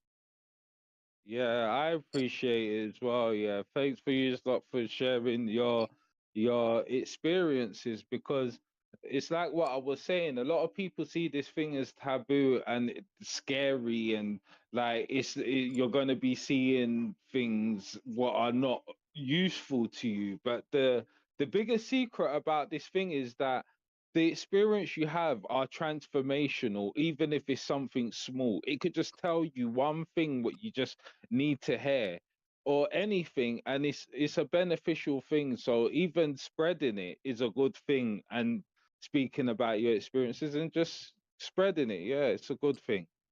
You know what I Yes, mean? sir. Because I've never come on Discord, I've never spoke publicly or anything. This is the first time. I've never I got a Facebook. What I could send to you in the Discord, but you get what I mean. But yeah, I that don't was- really do social media like that. Yeah, that was Yes, that was please, my share. thing. Like, just starting it up and just making a platform to where we can all come and talk about this thing, because you can't talk about it with everybody. Yeah. You can, but you true. can't. On the other Yeah. hand, I'm over here in Santa Cruz, and everyone is a psychedelic psychonaut, and I'm like, oh, okay, so everyone knows this. But I'm like, okay, I got real jaded, and I thought, okay, yeah, everyone smoked weed, everyone's done mushrooms, but really, no, that's it. To hear that it's still a taboo subject to me is like, mine. I'm like, people still don't know about this. Like, I'm over here Yeah. going, I thought everyone does mushrooms. Everyone's No, on that end because of the spectrum. Because before I tried it, I was trying to get it for months. I couldn't find anyone who sold it, and you can't buy it here. You're allowed to buy the spores, but you can't buy them legally. You have to. It was a madness trying to find it. I even went to festivals and everything trying to find someone, and then someone I knew someone, and then I did it like that. You know what I'm saying? So over here, it's like not a lot of people get to try it over here. So all of my people, because I grow it, and I don't grow it to sell it, I just grow it for myself. I let all the people I know just try all the ones that I've had positive experiences with, and anyone that I haven't had, because for me, yeah, like I might have a good experience with it, but I could see that it will give certain people anxiety. So like my sister, like she's a proper overthinker, so I would never give her one what is based on the mind. That I would give her one was based on the visuals. You get what I'm saying? Oh, Because damn. going through it, do you Yeah, get that what I makes mean? sense. So Yeah. I try and find Well, the I ones appreciate what that. are for the people. You get what I'm saying? I'm dealing I with appreciate because that. everyone's different. Yeah. Yeah, and Yeah, I really but- appreciate that, man. Because Yeah. sometimes I even forget that some people are new to this stuff, and it just feels to me like it's the internet. Everyone knows about this, but apparently not everyone really knows about this. And yeah, No. it's very profound. It really is. Yeah. I don't want to forget Because it that. took, Thank you for because it took me refreshing like me. 6. It took me 6 months to get the mushrooms to grow because I kept on getting contamination in the jars. Like I Yeah. couldn't work it out, and then I realized it was because I didn't dry the grain enough, and I was like, oh. So like I managed to get them to grow now. Now I've done a lot of strains, but that's just the main thing. If anyone's looking to do that, yeah, it's just like make sure that you stay consistent with it and like don't give up. Do you get what I'm saying? Don't give up. That's a good Because advice. yeah, because like in one of my first trips as well, like I had a trip where I saw like these like light kind of beings. They were like rainbow. Their aura was rainbow, but they were like light beings, and they were saying to me that they want me to grow the mushrooms. That's why I don't care speaking about it. Yeah. And I'm from the UK. You understand what I'm saying? I just don't That's care. normal over here, bro. Yeah. You know what I'm it's- saying? So Yeah, in Santa So, Cruz, like, I'm because it's decriminalized over there now, so you can go Yep. places and pick them up easily. yeah. So easy over here. And sometimes I forget there's people out there still fighting for this. And Yeah. I feel you. Yeah, it's hard. It's hard because, like, especially so if I was looking for it and it took me months to find it, imagine how little people have tried it out here and how taboo it is. It's like telling someone, you know what? Yeah, I Yeah. just smoked some crack yesterday. Like, it's like saying that to someone. Do you get what I'm saying? Like, That's what it seemed like. You were not lying, and they'll make Yeah. it. Hey, man, that ain't no different than trying to do crack. yeah. It's like- that's No, I had got that from one of my folks back then. They was like, that's just like doing what did he say? I think he said Sherm or something like that. And it's like, no, it's not. Like, what do you mean? Yeah, so I had to start talking to people that was doing that, and they was like, no, that ain't the same. That ain't the same. Okay, Yeah. exactly. Wow. Yeah, it's true. It's true. But it's here that when you start take it, how do you take it as well? How would you recommend someone to take it? Do you sort do the lemon tech or do you just eat it how it is? Oh, lemon tech's great. Lemon tech's wonderful. Yeah. It just helps digestion and even a little bit of ginger. Put a little eat some ginger with it to help your belly get that past the belly ache. Sometimes people get a little belly ache because it sits in the belly kind of heavy. Yeah. It's weird, bro, because it's almost the same as like you were saying, the type that you would give your sister, because you have those folks that we'll take a capsule, or you feel me, or they will take a gummy, but then they'll try them regular and go, I like when they just hold better. Like I had those people go, I like to eat them. I don't, I don't want them gummies. I don't want the chocolates. I just want the regular mushrooms. And it's like, oh, okay. And they rip you off with the chocolates as well. It had me Yeah. think about the chocolates. They probably was looking up the chocolates, the polka dots, and how most of them got other ingredients in it too. Yeah. They probably was Yeah. other stuff kicked into them. I'm thinking. Yeah, you don't want Yeah, sugar they and rip milk you off. chocolate. People like They that. rip you off. They would say like it's 8 gram, but it's really like 2 gram. They just rip you off with it. You get what I'm saying? Some of And them. plus, you don't really know what type of mushroom they're putting in. Because what I do with all my grows, I put all the aborts into a jar, and then I'm gonna make a chocolate with the mega god Oh It's gonna my be the God. God mushroom because it's gonna be all of them mixed together. Oh, but them aborts be strong they self sometimes. Yeah. Well, they I'm be gonna make strong. a chocolate bar of all of them. Every grow I've ever had, I Oh dry dang, them and wow I put man. them in a jar. And then now I'm gonna make a big chocolate, but I'm gonna do it when when the Natalensis and the Pancans grow, because I've never tried them. I've never tried Natalensis or Pancans, and everyone says that the Pancans are really good. So What are those, wild man? Pan Cayennes are very good. yeah, they're like they're the tall skinny mushrooms. They're really skinny, The ones they and call the witch's cat or something. The wavy caps. Or yeah. the witches. I was thinking. Hold on, let me see. The wavy And the caps. Natalensis as well. Like I want to try that one. What was your So hey Dave, what was your strongest one? It was the what do you think was the strongest? Like the most visual one? the mushroom that I took here, where I couldn't believe how strong it was the first time, was ape. I couldn't believe it. Like, because like I'm a person, yeah, like I'm a person who more needs to lay down and close their eyes. But when I had the most craziest visual experience I've ever had in my life with the ape. Yeah, I took the ape the first time, and I'm sitting in my house, and I'm sitting in front of my speakers, and then I look at my speakers, and they're there, and then I look back at my speakers, and I can't see my speakers. Like I could see behind my speakers and the wires behind my speakers, and I'm like, where did I move my speaker? And then I Oh put my wow. hand there, and as I put my hand there, the speaker rematerialized in a digital way. Oh. Oh yeah. Yeah.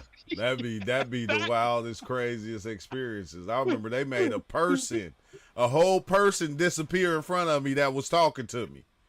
And I'm like going, and then I'm going, nah, this ain't real. Then it took a picture and put the picture on the side of what I'm seeing. Now I got this little picture on the side going, no, nothing is there. And I'm like going, wait, hold on, but I can hear them. They still talking to me. It's crazy when you see something like that because you can't believe it. It's like you're in the multiverse. You went into another like a close universe to this universe where that thing just didn't happen. You get what I mean? It's so Yeah. crazy. You said those the wavy caps?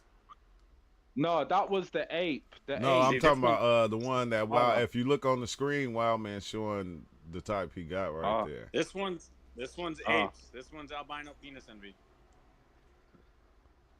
See how Yeah. it's white. Yeah.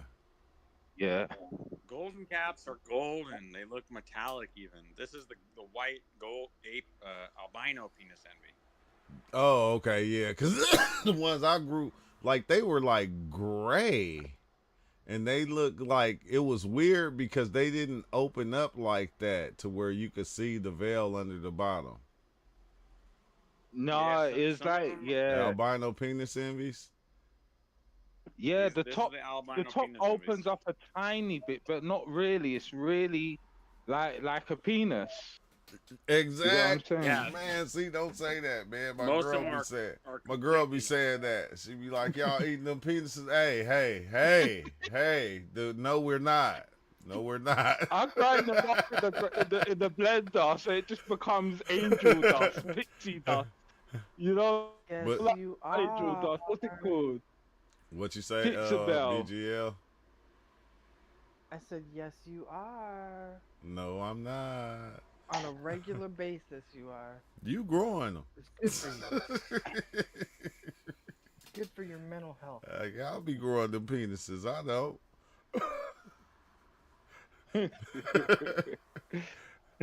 Wow, man.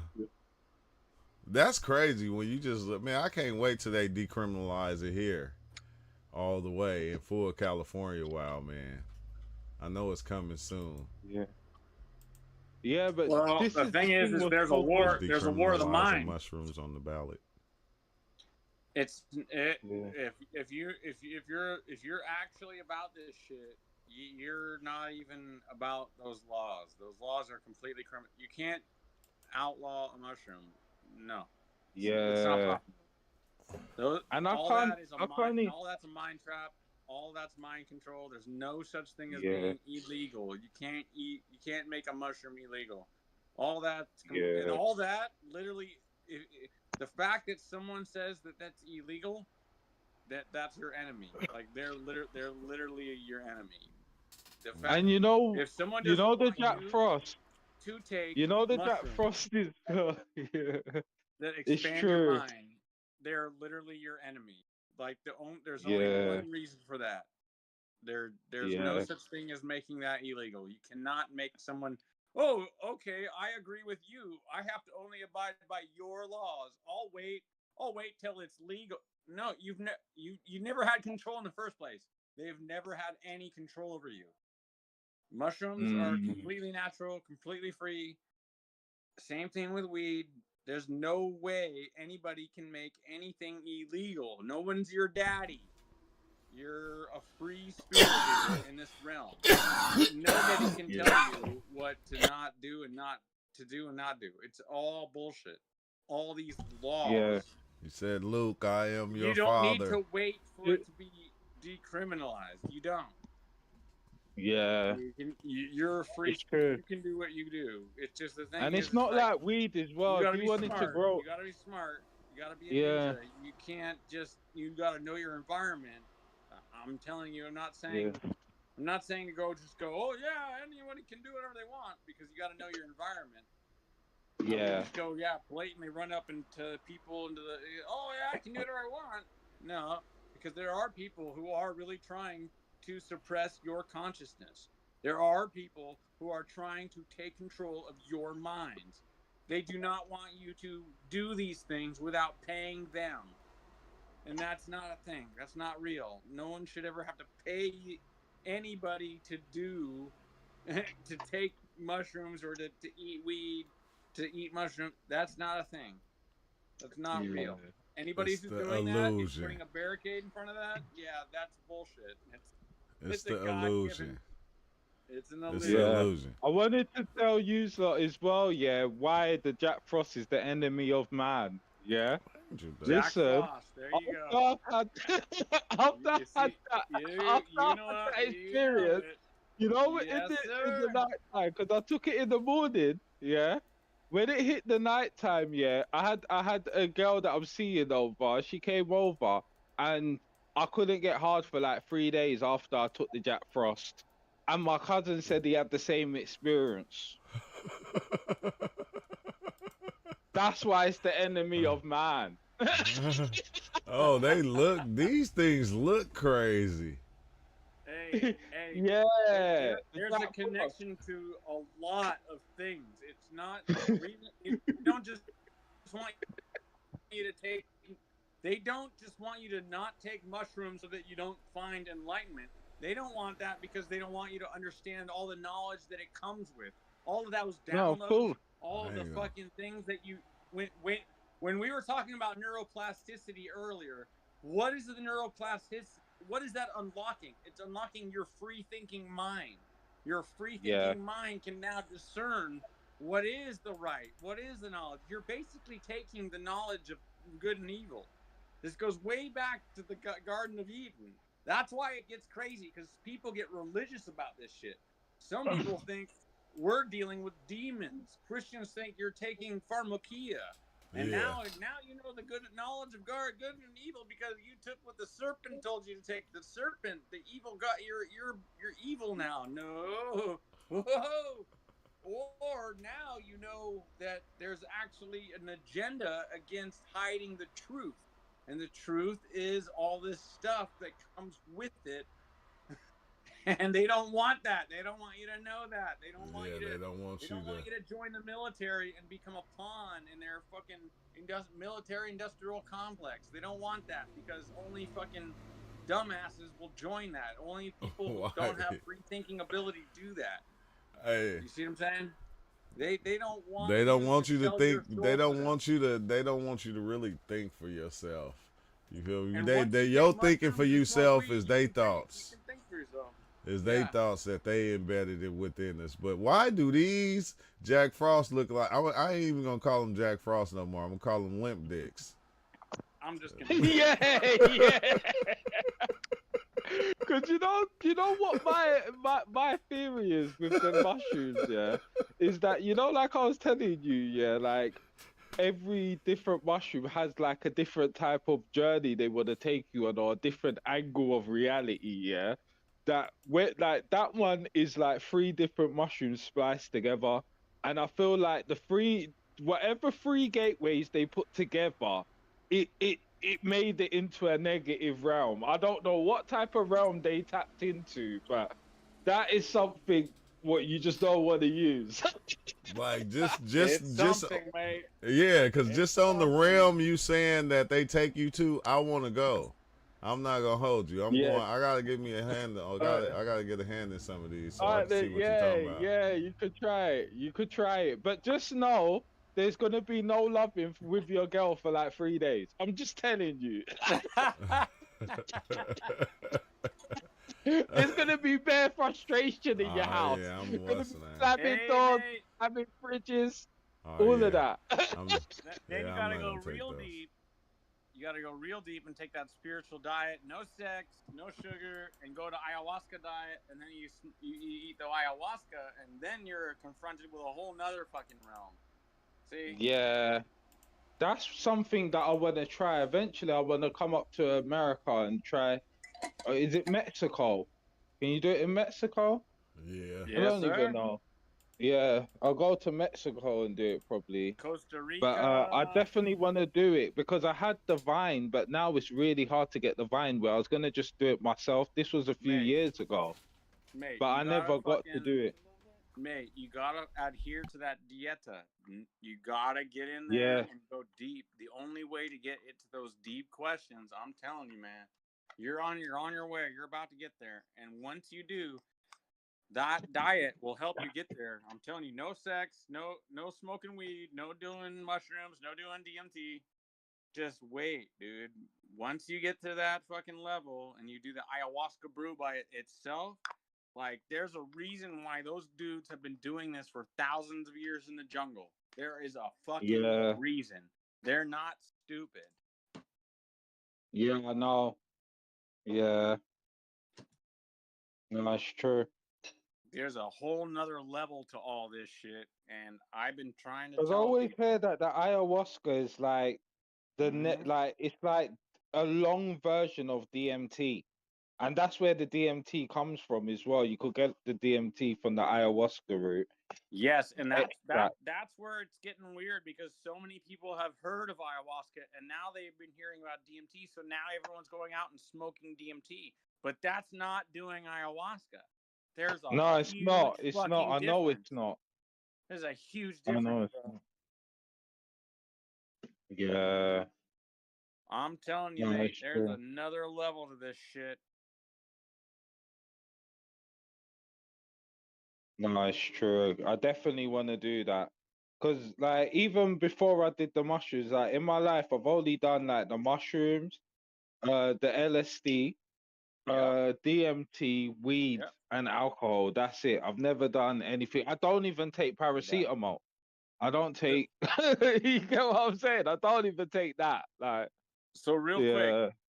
quick, I've smoked weed, done mushrooms, done 2CB, done ketamine, done salvia, done LSD, done Wachuma, San Pedro, 5 MEO DMT. I've smoked DMT, and I've done all my research. I've been reading Rick Strassman, The Spirit Molecule. I've been doing this for a dozen years, bro.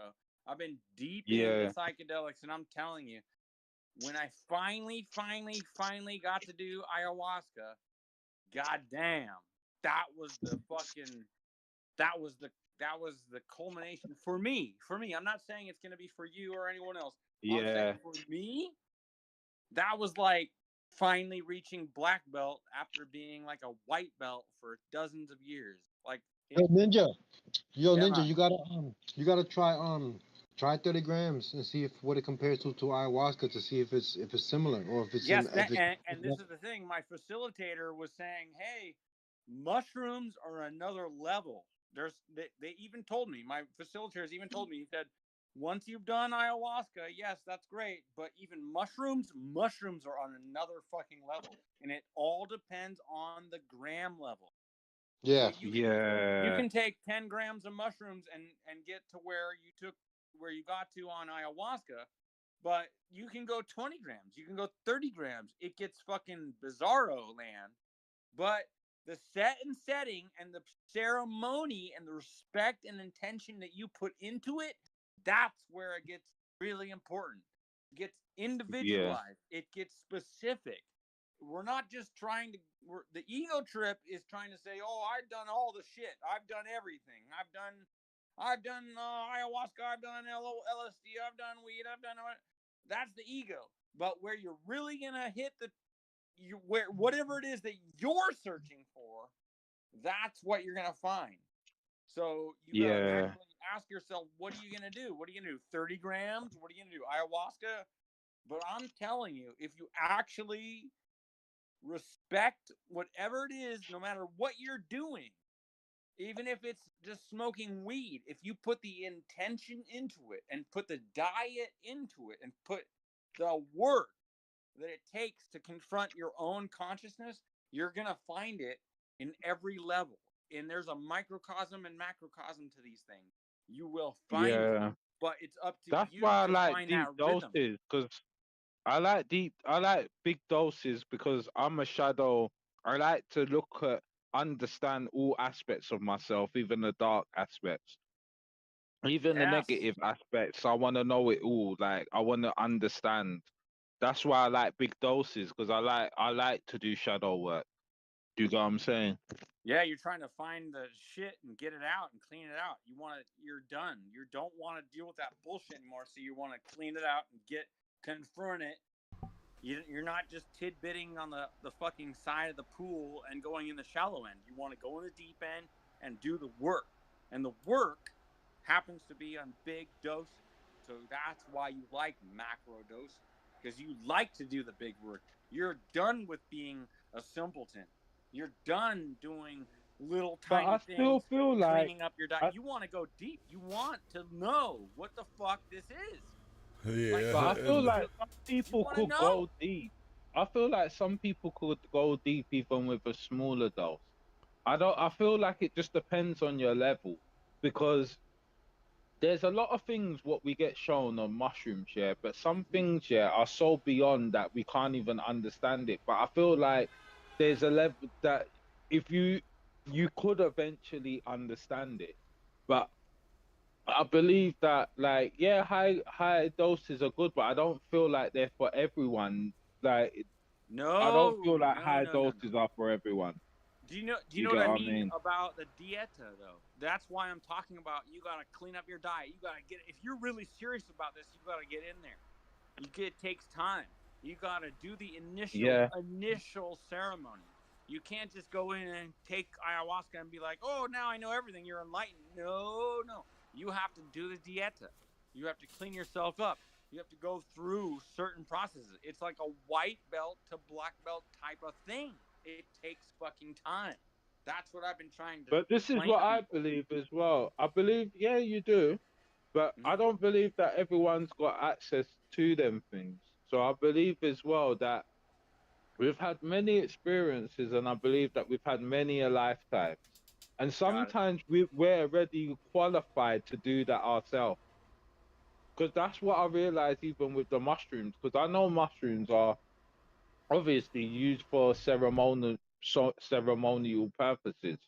But when I first took them, I made sure I lit some candles.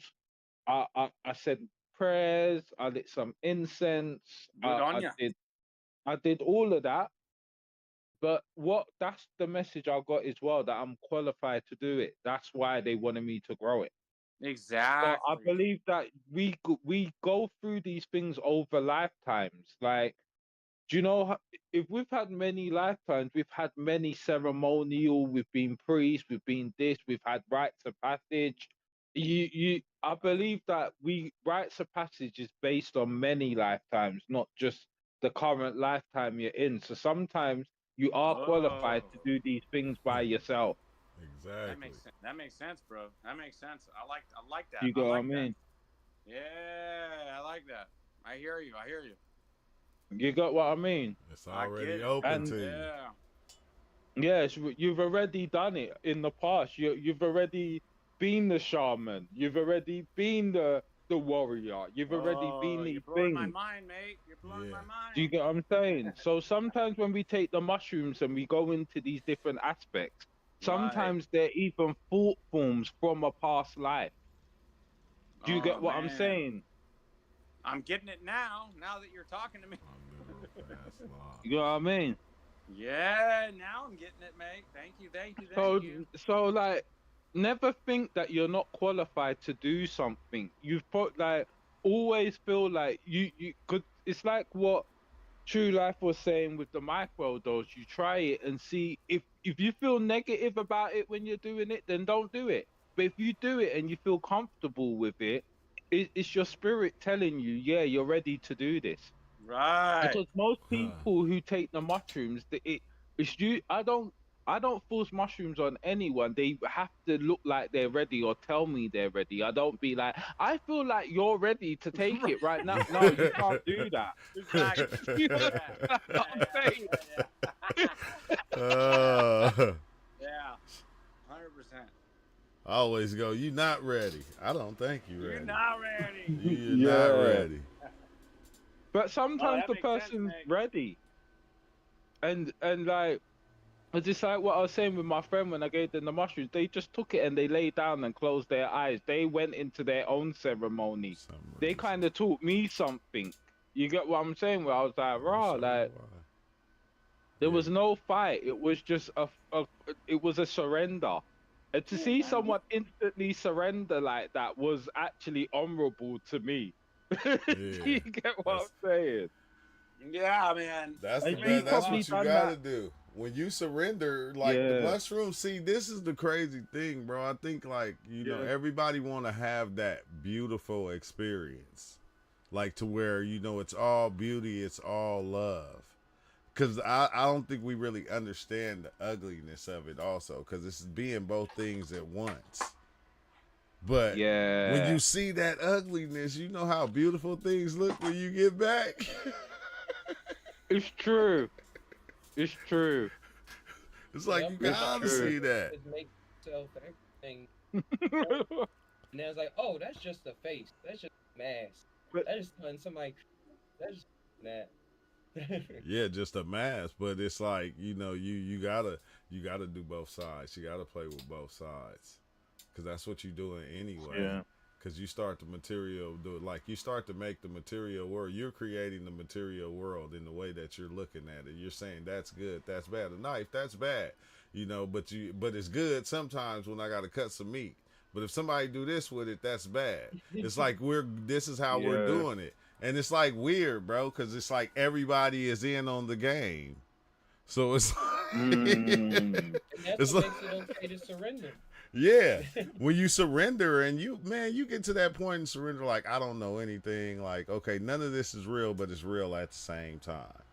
It's a totally different feeling because you kind of start seeing things and you don't try to control things. You start to watch people go, and you seeing everybody is getting their own experience out of this thing, which is the same experience because they're all experiencing good and bad, love and hate. We're all experiencing it the same way, but their journey is for us to look at and go, golly, you feel me? And just to observe, not to, you know, guide their journey. Because then now, once I begin to guide your journey, I'm making your journey mine. Yeah, it's true. That's like even with my children, I don't force them to be anything. I let them be what they want to be. But all I just do is tell them where people have gone wrong in my family before with the choices I've seen them do. You get what I mean? Yeah, the mistakes. It's like Mm. like every action every action is a reaction. You know, sometimes it's gonna Yeah. be good, sometimes that shit gonna be bad. That's why we start our actions, we make them better because we don't want that messed up reaction. So that's why we try to do everything in a different way because okay, I don't want to do this because I don't want to go to jail. Oh, I don't want to do this because I don't want to get shot. Because every action it has a reaction to it. So we try to make our actions Yeah. good so we can have good reactions. Because when you go out there and you play with it, you know you have bad things that happen, and it's like we trying to avoid that. That's the one thing we trying to avoid type shit. That look nice. It's bro. true.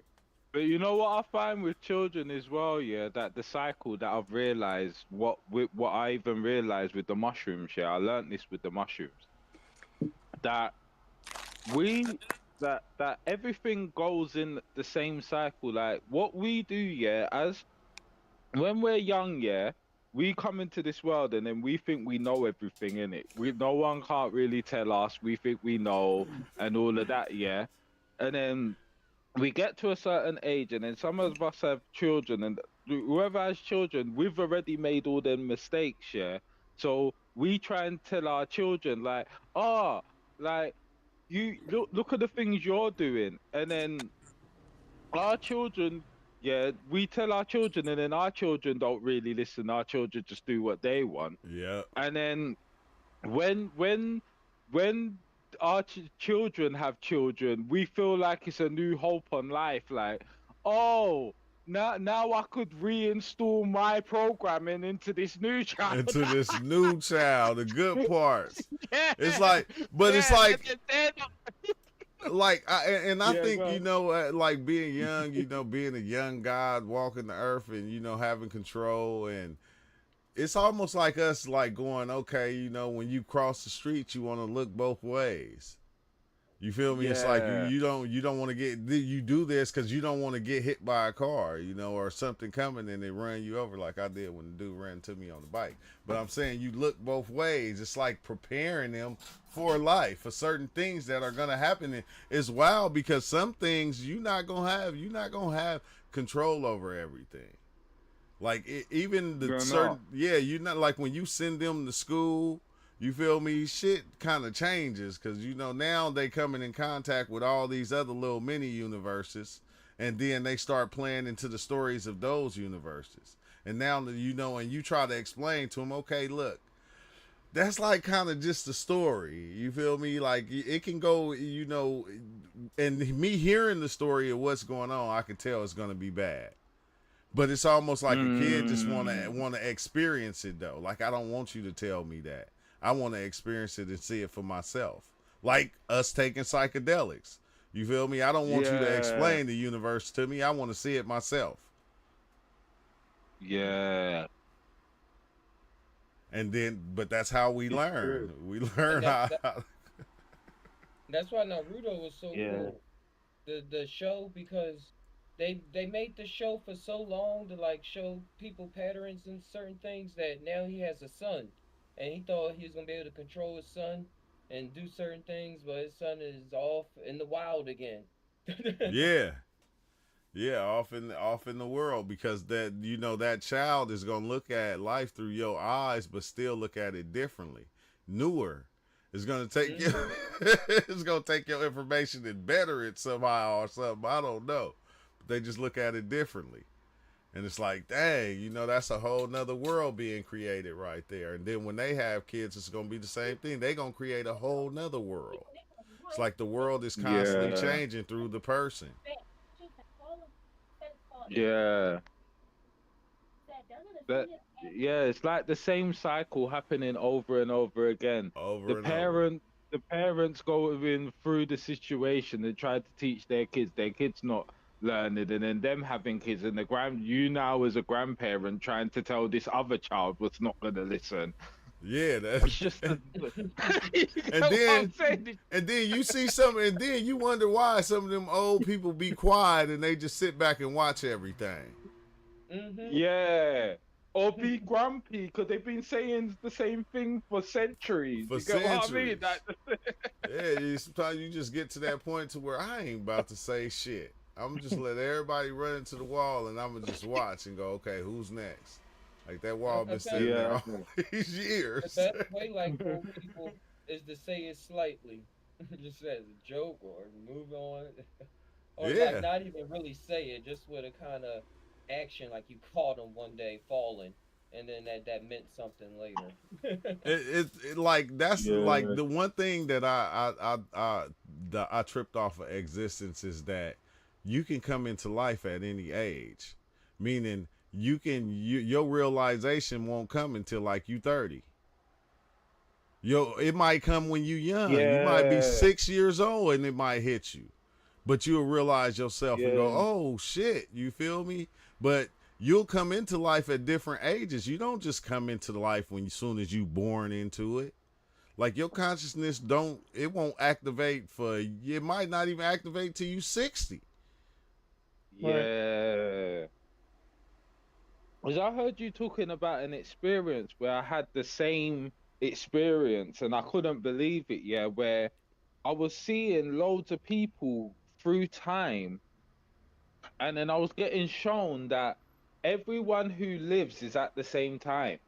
Yeah. And I heard you saying something about it, and I had that same experience where it was saying that everyone, because if you live to 50, then you live for the same amount of time as someone else who lived to 50, and it's all the same amount of time.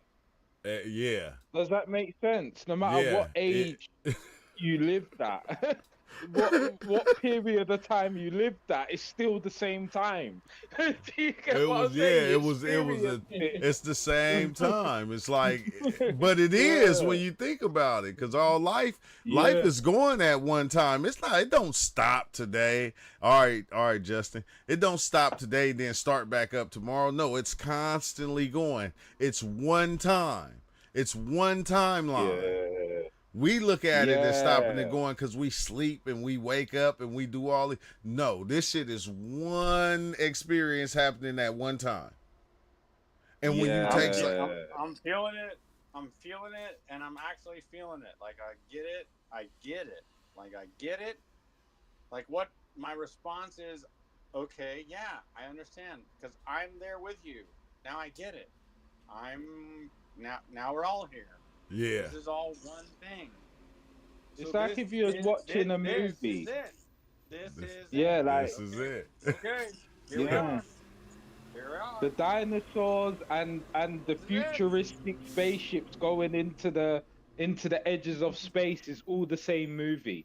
It's all the same. Like oh my God! You now you get it, right? That's what I'm saying. Yeah. So. Oh my God, bro. That shit is crazy though to accept. Because you like in the beginning of the movie, it was just apes and shit running around. Yeah. And then at the end of the movie, it's these spaceships flying off into space, and you like, hold on, this is the same movie? Because it's all happening now. Right now. It's happening now. So the future is happening right now.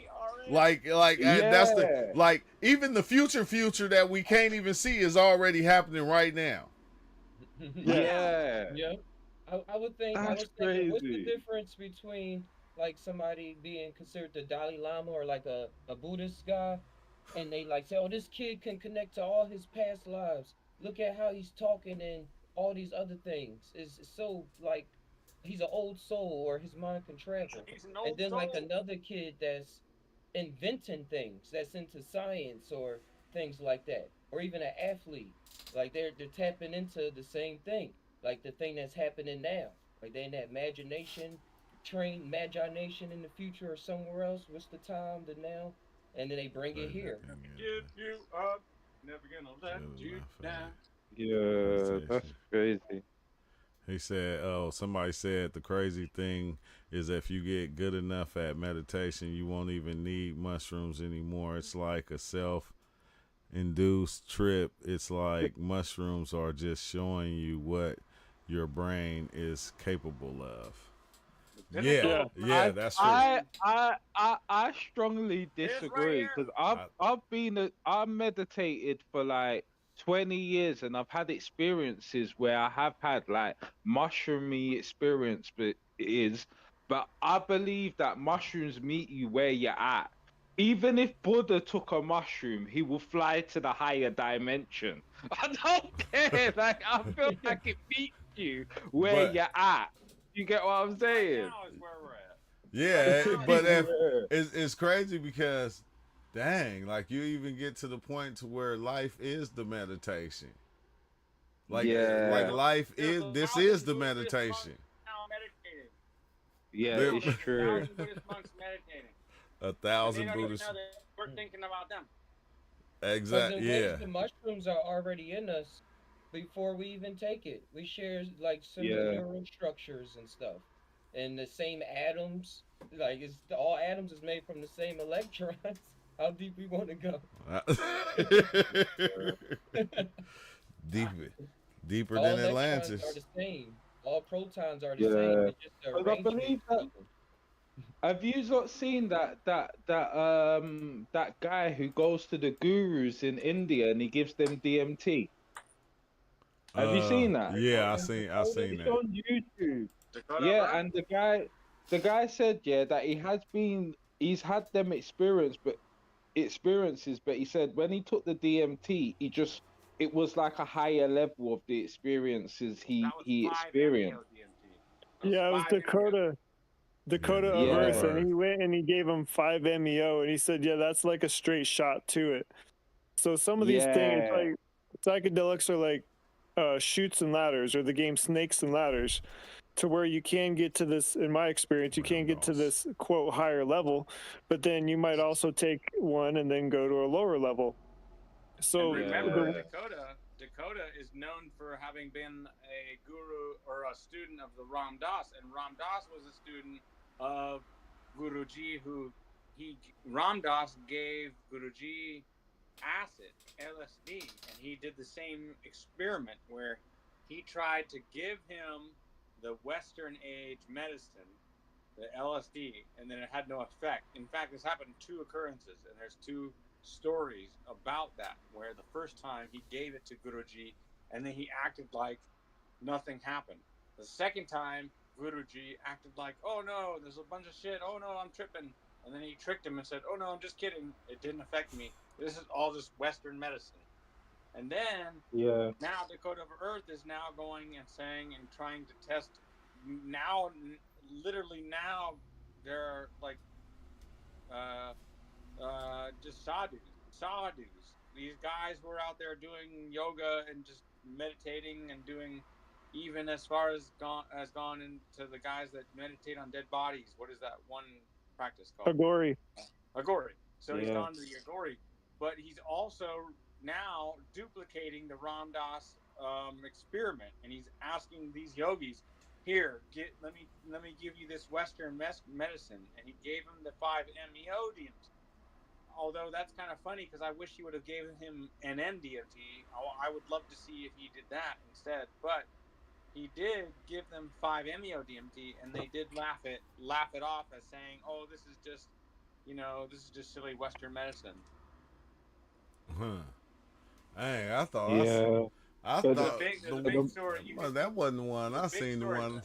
The one I seen, he was like, oh, one of them was like, yeah, that's the world we go to. That's the spirit world. Like it was the same Yeah. worlds. That's the one I seen, And and I he's- seen another one. And he said that he That's saw the like one the that Hindu Ernst McKenna deities. said, Yeah. "Oh, you only need pay $5 for it to cross the river." Yeah. Like, remember that? Remember Yeah, that? When yeah. like, oh, why would you do all that 20 years of meditation when you can just pay the fucking ferryman $5 and it takes you over? Yeah, that's all how. connected. Yeah. That's all connected. I'm telling you. You're not lying, because that's how I always looked at it. It's like, the store is 5 miles away. Why am I gonna walk when I can drive? There's something connected with Ram Dass and Dakota of Earth, and then now us. We're all connected in a wavelength, and I'm feeling it, and I'm telling you, there's something there. Yeah, it is. Well, It it's about matching that frequency and be able to create and sustain it by yourself without having to take anything. Yeah. And that's It's what you us. start getting It's to. us. That's what you start getting to. It's, To where it's you, us. to where you start seeing that it's like it's been playing out within you, just in different ways that you didn't really understand it, and Right. you start to see it more clearly. These Wavelength jumped from them to us. Now what are we gonna do with it? Yeah, these drugs and these medicines that we're taking is because we can't create that frequency to then heal ourselves or come over trauma or go on specific journeys. But the might have drugs not- or medicines are just showing us that it's possible that if we attain to that frequency, if we experience that frequency, we can generate at any point. It might If have you nothing. believe It in might in have that nothing to moment. have done with any. It might not have anything to do with us. It might have something to do with catching the ball and throwing it over, and we have to catch it and throw it. Yeah. There, we might He be said, a catch it generation. and throw it. And we have But to- I hate the what's the name, y'all. I gotta go though. I gotta go. Dang, I didn't know we were Appreciate on for you. like 4 hours. I appreciate y'all too, and thanks for stopping Yeah, by, Dave. thank That was you. dope. Yeah, yeah, dope, yeah. thank you. And I'll be passing through again, definitely. Yeah. Thanks, everyone. Yeah, everybody still usually doing be this in here shit. once I leave though. This is like be the chill spot to still chop it up and talk about psychedelics. So it's always open. And I thank you too, Shiva, Just Ty, BGL. Wow, man. Mystery Ozo. Man, thank y'all, but I gotta get out of here. Yeah, thank you. Thanks a lot. All right. And all right, YouTube. Yeah, that was a good one, man. That's why I like when people do that, man. Like if you out there, like you be talking a lot, man, don't be scared to just pop in and be able to take over the live like that, because a lot of us be having some crazy experiences, and a lot of us know what we're doing. Like, you know, we grow, we know the strands, we know what different strands do, and to be able to exchange all that information in one video all the time, bro, that is fascinating. All right, though, Don and Groucho, and you know everybody else out there, man, y'all have a beautiful day. Make sure you hit that like button on the way out, and like I said, if you got a lot to say, download Discord and sign up on Discord, because once you click that button, it bring you right into Discord. And yeah, and everybody's always talking. So I thank y'all for joining and even being here, man. Until next time, man, peace out.